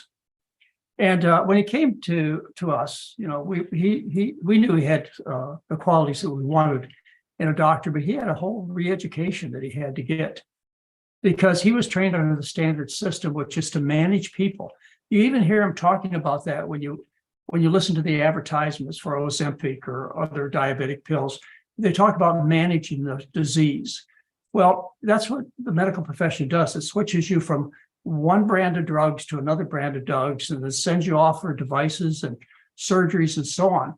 They just manage it. They never deal with, they never even think you could get well. It's not part of the education that a patient has the ability to get well if you fix the problem. Of course, they're not taught about, well, you have no education on nutrition in your 4 years of medical school, basically none. And you do have a tremendous amount of education from the drug companies, but not from food. And to think that diet has nothing to do with disease, which is what I was formerly taught, which I'm sure Dr. Lim was taught too, is diet is irrelevant, it has nothing to do with disease. Then what chance do I have as a doctor to help patients when all I have is these ineffective tools that are extremely expensive, that result in tremendous side effects? I can't function as the kind of doctor I want to be without an education on nutrition. So we kind of have to provide that follow-up, in the sense that your doctor will be shocked when you walk in thinner and healthier. I mean, if you see your doctor, Kathy, and you've stopped all that diabetic medication, the first reaction might be, well, I can't help you, get out of my office. The second reaction, you would expect the doctor to say, tell me what you did, Kathy. I really want to know because I want to help the next patient. That's not unfortunately the response you get from most doctors, is they just, next. There's always a next. There's another overweight, diabetic, sickly person out there for them to take. So until the money, the money hits the road, so to speak, until they realize that people aren't going to see them anymore for managed care, they're going to go for the cure, then they'll just keep doing what they're doing. They're making plenty of money. But the average doctor makes $200,000 a year or more. This is a very lucrative profession, but it's not very rewarding, because your patients never get well. They just get drugged and sicker and drugged and sicker, and they get managed. If you want the cure, you're going to have to fix the problem. It's not impossible. Cheryl and Kathy, one of the viewers is asking if you could walk them through a typical day on the program. Sure. Do you want to do it? You can do it. Okay. So I'm saying this in mostly Eastern Standard Time. I may get some of it around 10 o'clock for about an hour and a half. You meet with everybody in the group. So it's on a Zoom. And basically that was my breakfast time. So I am notorious of eating my oatmeal on Zoom. I did it today too. And so you learn about the people talk about different things that are going on. Like, I have a heck of a time taking my blood pressure. So people had some ideas, and then I found out, oh, it's not just me, right? So then we would have the Q&A, right, with Dr. McDougall and Mary in exactly that, that situation. And you'd show us what you had to eat. We would go through any leftover questions from the day before, and you would take questions live, which I thought was pretty awesome. Then there would be Like a lecture. a lecture, and it varied too. So it's not, though you get to hear a lot from Dr. McDougall, which is awesome. But you also hear from Jack Novak, Dr. Lim, Dr. Lyle, Heather McDougall as well. And she's talking a lot about like lifestyle stuff and really how to go out to eat, how to manage some different things. And so you get it's very well rounded in the fact that you get, you know, a very medical presentation, and then you'll get a very personal presentation. So I think it helps keep your mind engaged, because I do feel like I sat for a long time. I was on the treadmill a few times for that. But and then it goes to about 3 o'clock, and from 3 to 6 you get a break, and then from about 6 to 7:30 or 8, 6 to 8. there's 1 or 2 more lectures at that point. But you know, even during the lectures, I believe you took some questions. We It took wasn't a questions. huge- The other thing is people need to know, because you know, some of our participants come from halfway around the world. And so, you know, they're working, they're taking care of families, you know, this is their sleep time. The lectures are all recorded. And not only are they available during the 12 days, but they're available for you for a period of time afterwards. Plus, most of the information that we provide in the program is available for you for a lifetime. But the individual lectures are, you know, we limit them because of intellectual property rights for a couple of weeks, but it fits into pretty much everybody's schedule, whether you're from China or Australia or Germany or England. And we take care of people all over the world. We had a couple from New Zealand who came every day to that 10 o'clock meeting. It was like 3 o'clock in the morning or something for them. And they were I really enjoyed having them there. They brought a lot to the talks. But it is always nice to kind of get to see a little bit of everything, because, you know, they were trying to see some sort of Ezekiel bread-like substitute in New Zealand. And I was like, ooh, I bet they're not shipping there. But, you know, to try and figure some of this out was really great. The other thing we did is every morning, our time was early. It was before we would go into the group talk, but every day we would meet with Stacy. And Stacy would take our numbers. So we would give her our weight, we would give her our blood pressure, and I would give her my fasting glucose numbers, and she would keep track of that. And we would talk to her about any questions we had or anything we were worried about and stuff like that. And then she would pass that information either on to Dr. Lim or Dr. McDougall or whoever, or Heather, or whoever needed to address that. Yeah, and that's where some of the questions come from the Q&A. Let's say you're shyer than we are, or maybe you're not willing to tell all your business. You can type it in, or you can tell her, and then Heather can ask it in an anonymous way. If you didn't want that personal health knowledge out there, you totally could do it that way. Yeah. But yeah, it was, and I don't think you have to give your weight every day. We just have gotten into a habit of it. That helped us, but I think we were supposed to give it like every 3 or 4 days or something. Like, we've made it a habit. We're still every day checking our numbers, both of us, and keeping track of them so that we can make sure everything's still the way we want it. Well, the day will come when you won't do that anymore. I know. You know, It's the day will come. Our goal during the program is to get people off unnecessary medications. Now, realize that both Dr. Lim and I are board certified. You know, we're licensed to practice medicine. There's nothing fringy about what we do. We practice standard medicine. We don't sell supplements. We don't do principles of medicine that don't apply to what we believe is to the proper practice of medicine. But our goal is to get people off medication, and our research shows that we are able to reduce or stop medications in nearly 90% of our participants. Just that alone, if you were paying for the drugs, and some of you do, they pay for the program in 1 month. So that kind of care you're not going to get in any place that I can easily think of, where the physicians are oriented to get you off unnecessary medication, but are willing and able. We have prescription pads, we have narcotic licenses, et cetera. We are willing and able to put you on drugs that are necessary. It's just like with you, Kathy, you need to be on thyroid medication, or you think you do, but you're trying to find out now. And I bet this is a new opportunity offered you that you might not need thyroid medication. You're being overtreated as it is. It'll be on too much interesting to medication. see.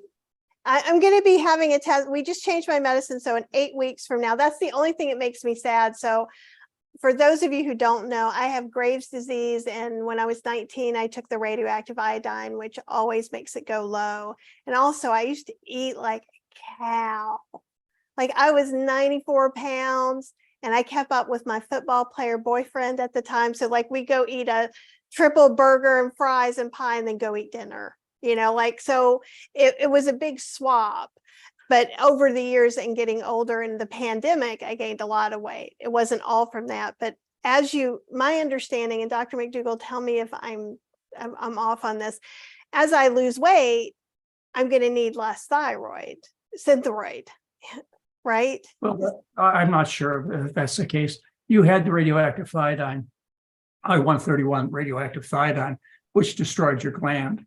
The thing is your TSH level, when I looked it over, was abnormally low, which means you were taking too much thyroid. So the problem with taking too much thyroid is it causes bone loss. So you have a higher risk of fractures by having the dose not being corrected.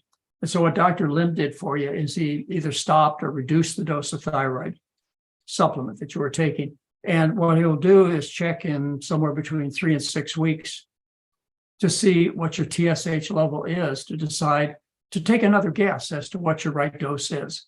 Like sometimes it's a milligram, sometimes it's 0.88 milligrams, sometimes it's 1.2 milligram. You just have to play around a little bit so that the TSH is around 2. I think you were 1.33, if I remember.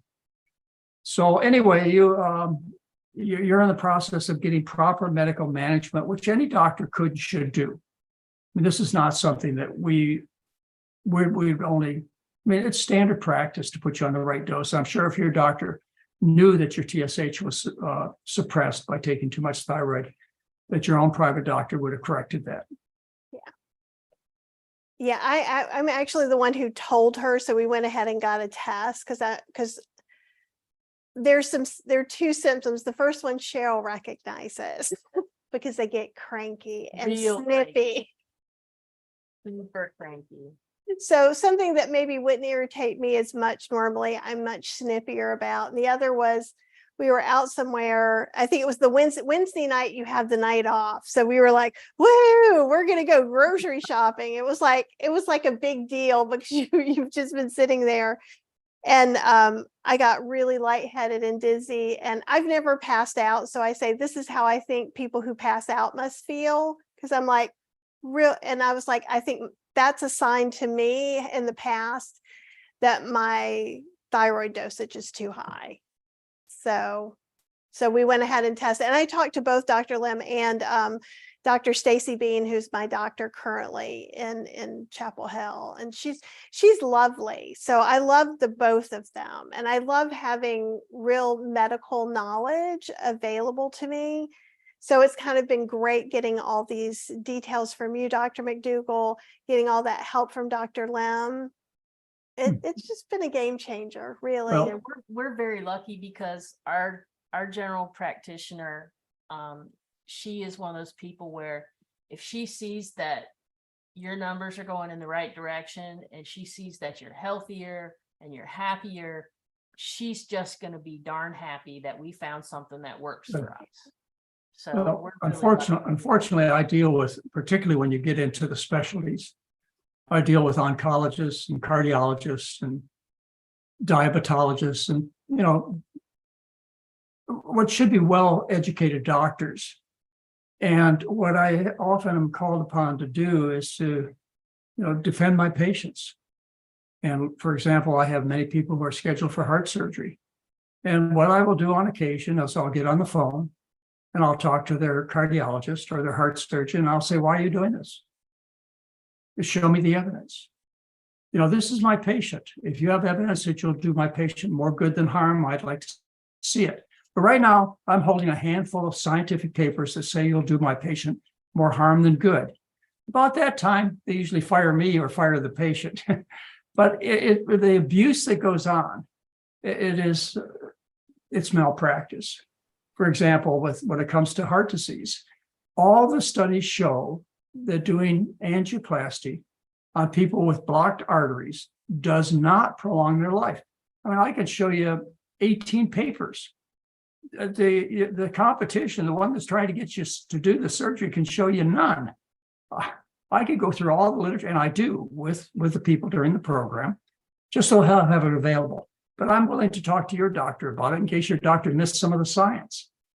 Anyway, it's something I kind of enjoy, but I don't think the people on the other end of the phone enjoy it very much.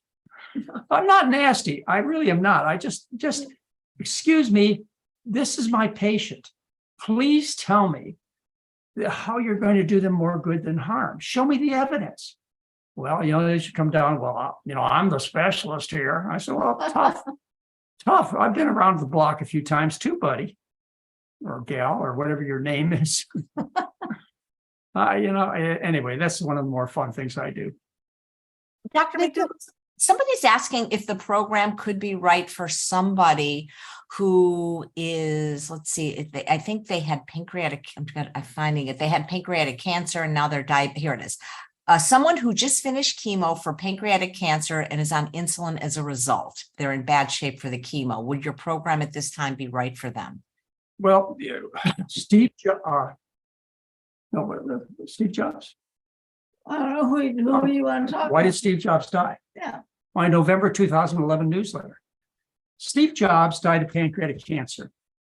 I did a whole discussion, which, by the way, had included a 60 minutes presentation by Isaacson, who was the biographer of Steve Jobs. And you can find that, my discussion of the 60-minute presentation they did. My November 2011 newsletter talks about how Steve Jobs died of pancreatic cancer and was treated unnecessarily from so many points of view. And it's had over 1 million hits. Look it up. Steve Jobs and McDougall on YouTube, or look at my November 2011 newsletter, and you'll see the discussion I did on how Steve Jobs, who had pancreatic cancer, the richest, one of the smartest people in the world, was abused by the medical business. He was hurt. He couldn't get away from the power of doing wrong, because that's the consensus of opinion. He was hurt over and over again. That's 2011. That lecture has been up for 12 years now. The newsletter has been out for 12 years. I've yet to hear anybody criticize what I put down on paper and what I talked about in that lecture. And there have been over 1 million people who've watched that lecture. So tell me why I haven't been criticized. Maybe it could be because I was right. So in answer to the question about somebody who had pancreatic cancer, I can save you a lot of trouble just by reading that newsletter or watching that video. I could get you out of trouble that Steve Jobs couldn't get himself out of trouble for, by just telling you some simple truths about this disease. It's a tough one. Yeah, changing your diet is going to help you.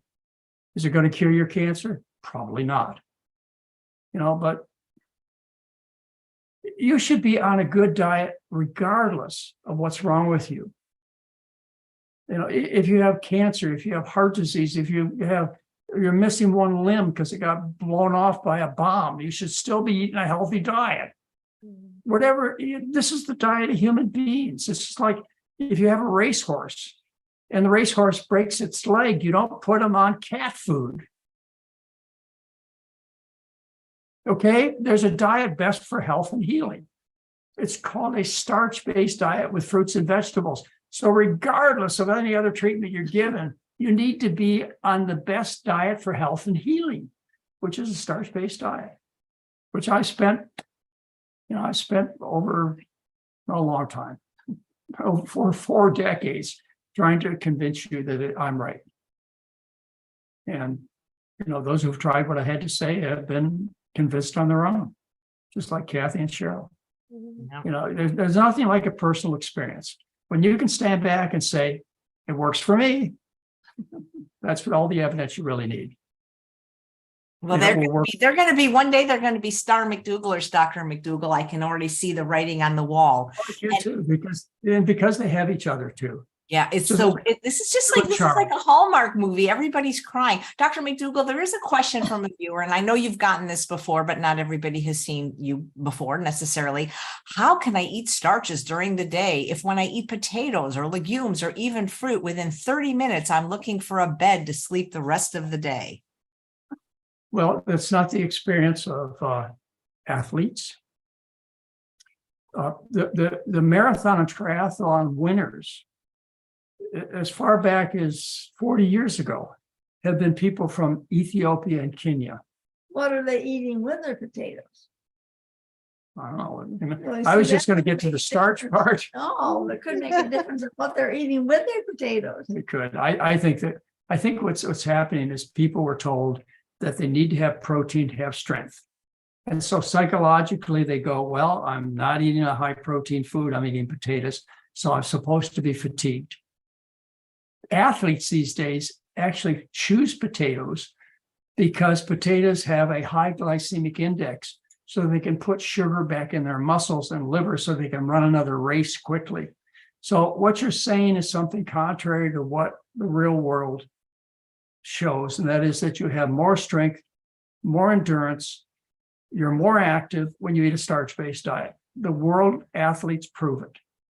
Carl Lewis, who set the world record for the 100-meter dash, did so on the McDougall diet. Carl Lewis, who set 3 long jump records, did so on the McDougall diet.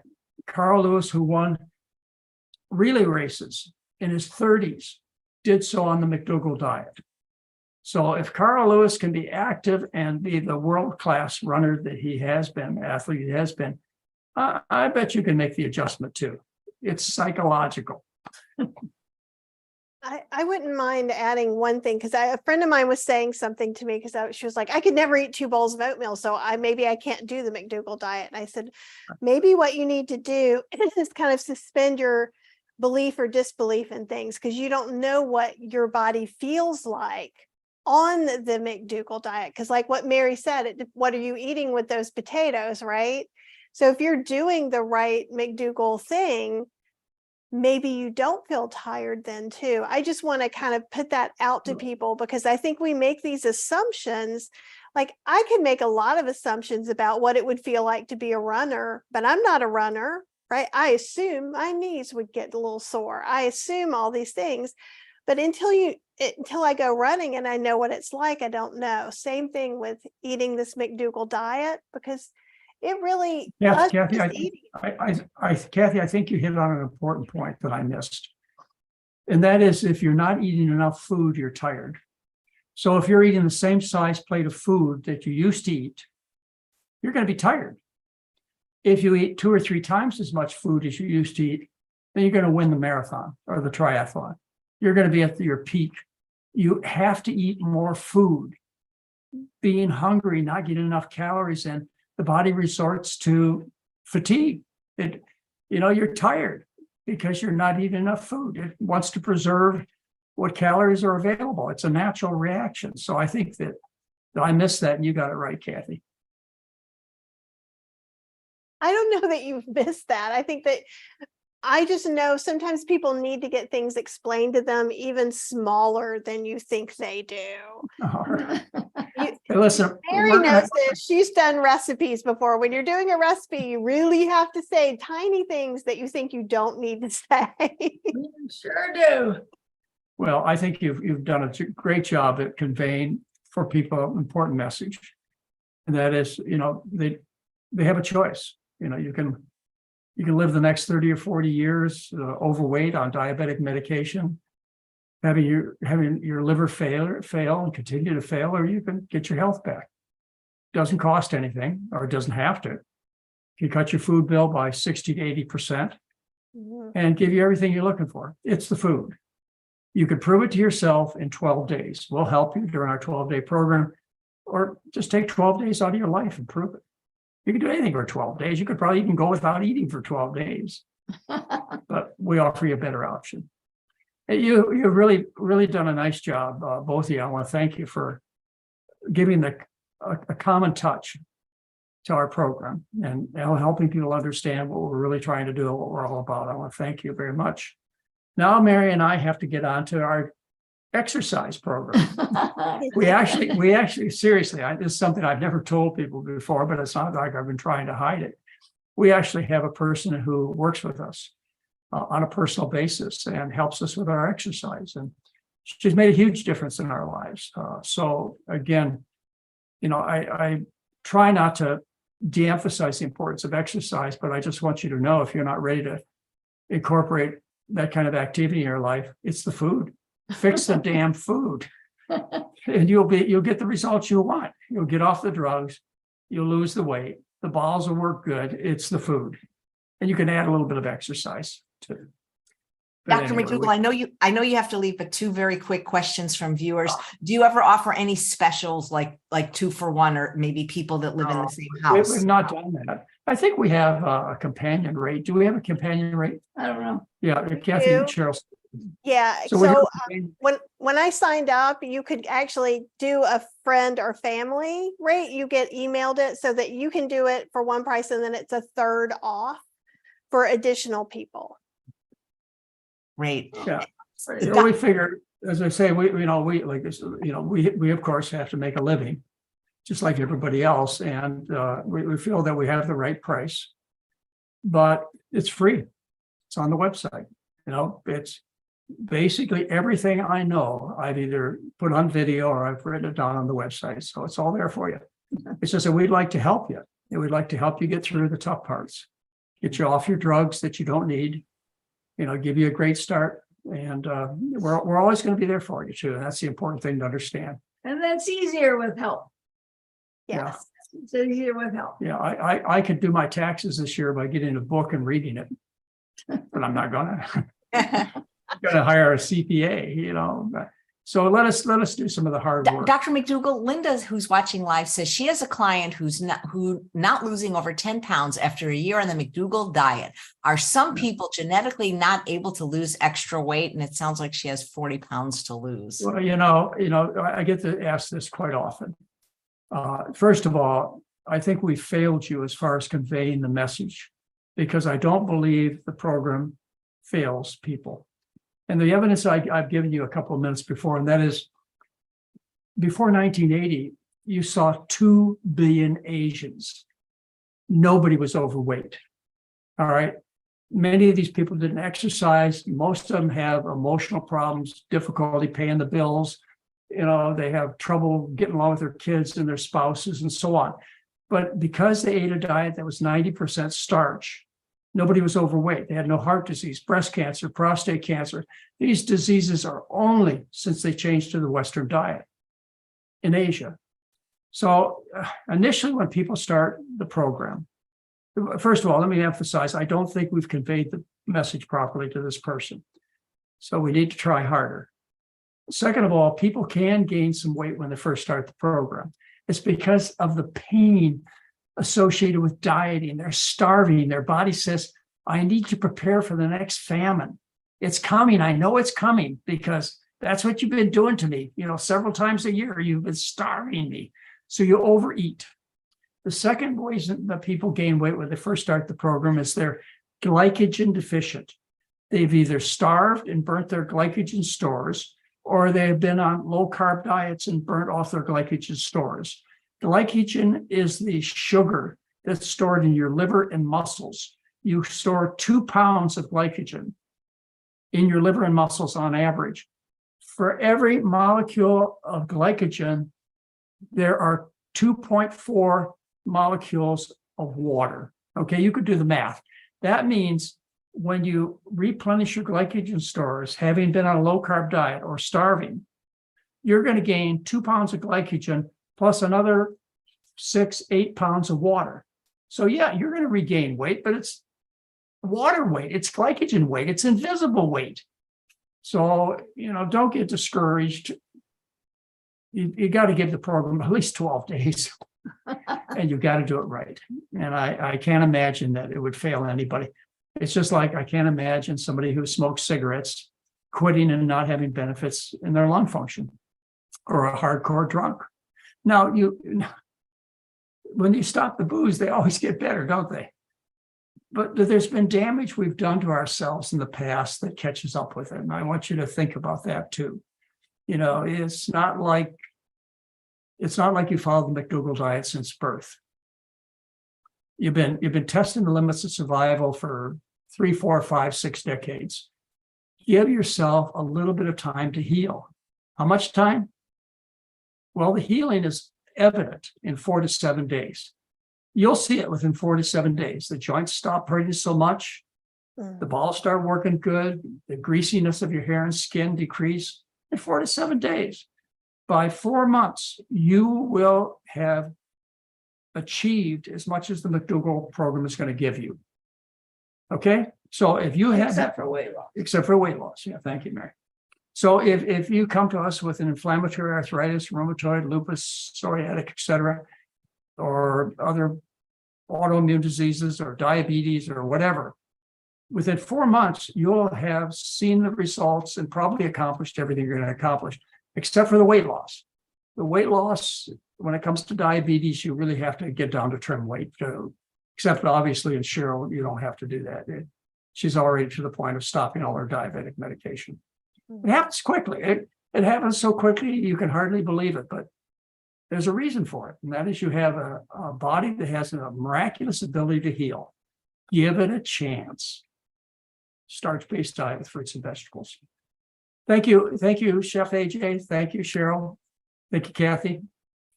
Well, thank you, Dr. McDougall and Mary, and I look forward to seeing you on, let's see, that you're going to be coming back on 3 or 4 days from now. Monday as your regular slot. You're going to be doing a show on Alzheimer's disease.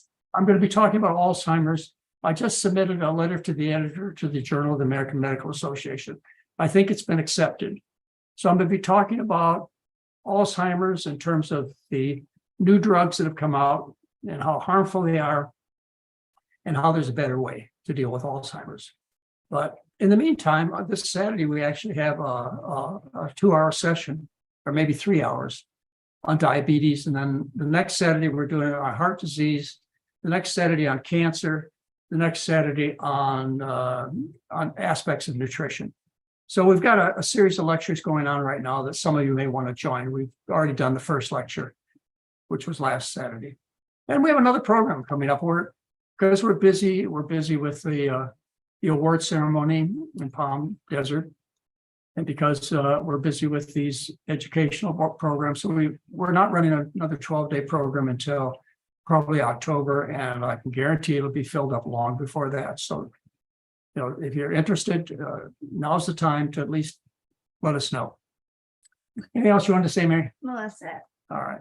Got to get Thank on you to our so much. exercise. Thanks, Dr. McDougall. And Kathy and Cheryl, you guys are rocking it. And when you get the present I sent you, take a photo, because I think Dr. McDougall would find it. I think you're going to find it funny.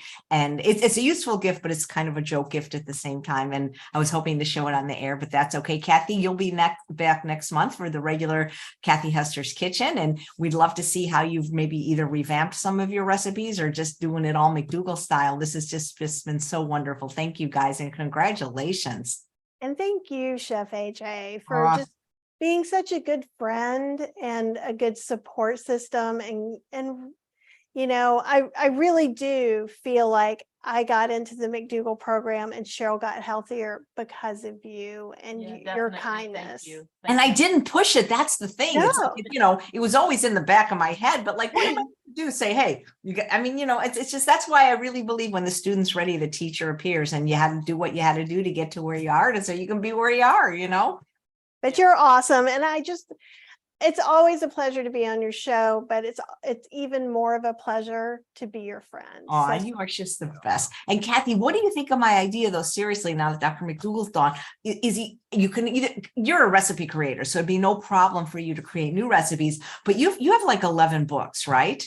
something like that, I think. And You can self-publish if you want. You have enough of a following. You don't really need a publisher anymore. We'll just sell it on the show. But what if you took those 11 books and just revamped any rest, like just Kathy Hester done McDougall style, I'm definitely considering it. And there's another project I'm considering for next year, but it will all still be McDougall-y style recipes. I mean, I think it's going to be but amazing. I- Let the I people really- add their own oil, sugar, and salt if they want, Right. It could be the opposite. Now, because I don't understand why the tradition, and I've pitched a whole food plant-based book, no oil, before to publishers, and they were real resistant, even though it's obvious the McDougall, Forks Over Knives, all Dr. Greger's books, all of them sell so well, but they're really reluctant because they feel like the audience is tiny. But then who's buying those books if the audience is so tiny? But the thing is I bet Dr. McDougall would even introduce you to his publisher, and I'm sure he would write the foreword or the introduction.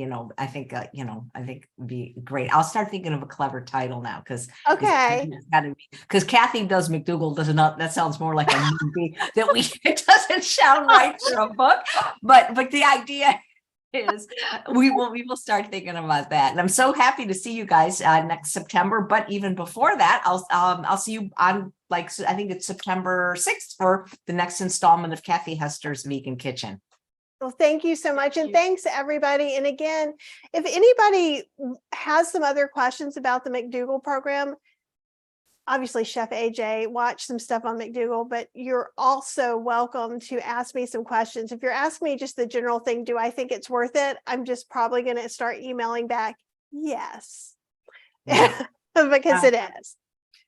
Yay. All right. Well, thanks guys. And thanks all of you for watching another episode of Chef AJ Live. Please come back tomorrow at 11 a.m. Pacific. My guest is plant-based dermatologist, Dr. Jessica Krant, and everybody has skin. So